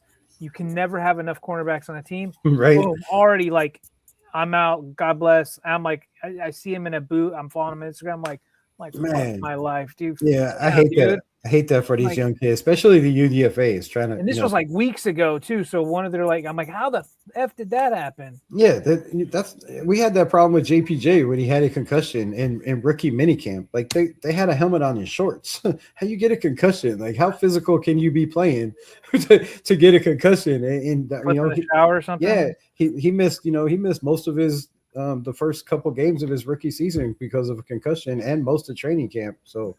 I don't understand how you get concussion and with no pads or anything on. So that doesn't make no sense. But man, I hate to hear that for those guys, that are out there struggling to try to make a roster shot and get injured, and could be it. 100%. I mean, the other problem that you end up with is that some guys can make a go of it in college, because they are the biggest, strongest, most athletic guy on the field or whatever. And then they get to the NFL and they're like, it's now like me, and I'm like average. Like I'm not even like the best anymore. I Right. am like average at this point. And you see like Baker Mayfield, I think, is a great example of that at the NFL level. If we're gonna Yeah. kind of be honest, like Mayfield was one of the faster, kind of more elusive dudes at the quarterback position. He was able to make throws and kind of like scramble around and do his thing. He went to Cleveland and be like, "Oh, I did this at college. Don't worry, I got it. Hold my beer." And he's like, wait, like, what do you mean that 330-pound dude can outrun me? I don't understand. Right. I He's not supposed to catch me. He was not. yeah, He was not. it's like, did you see the size of the guy that just caught up to me? I don't get it. Like, he And was, you like, had the genuinely- angle. Yeah. Yeah, and so it was, that's a very, very common thing, unfortunately, where you see a lot of guys get humbled.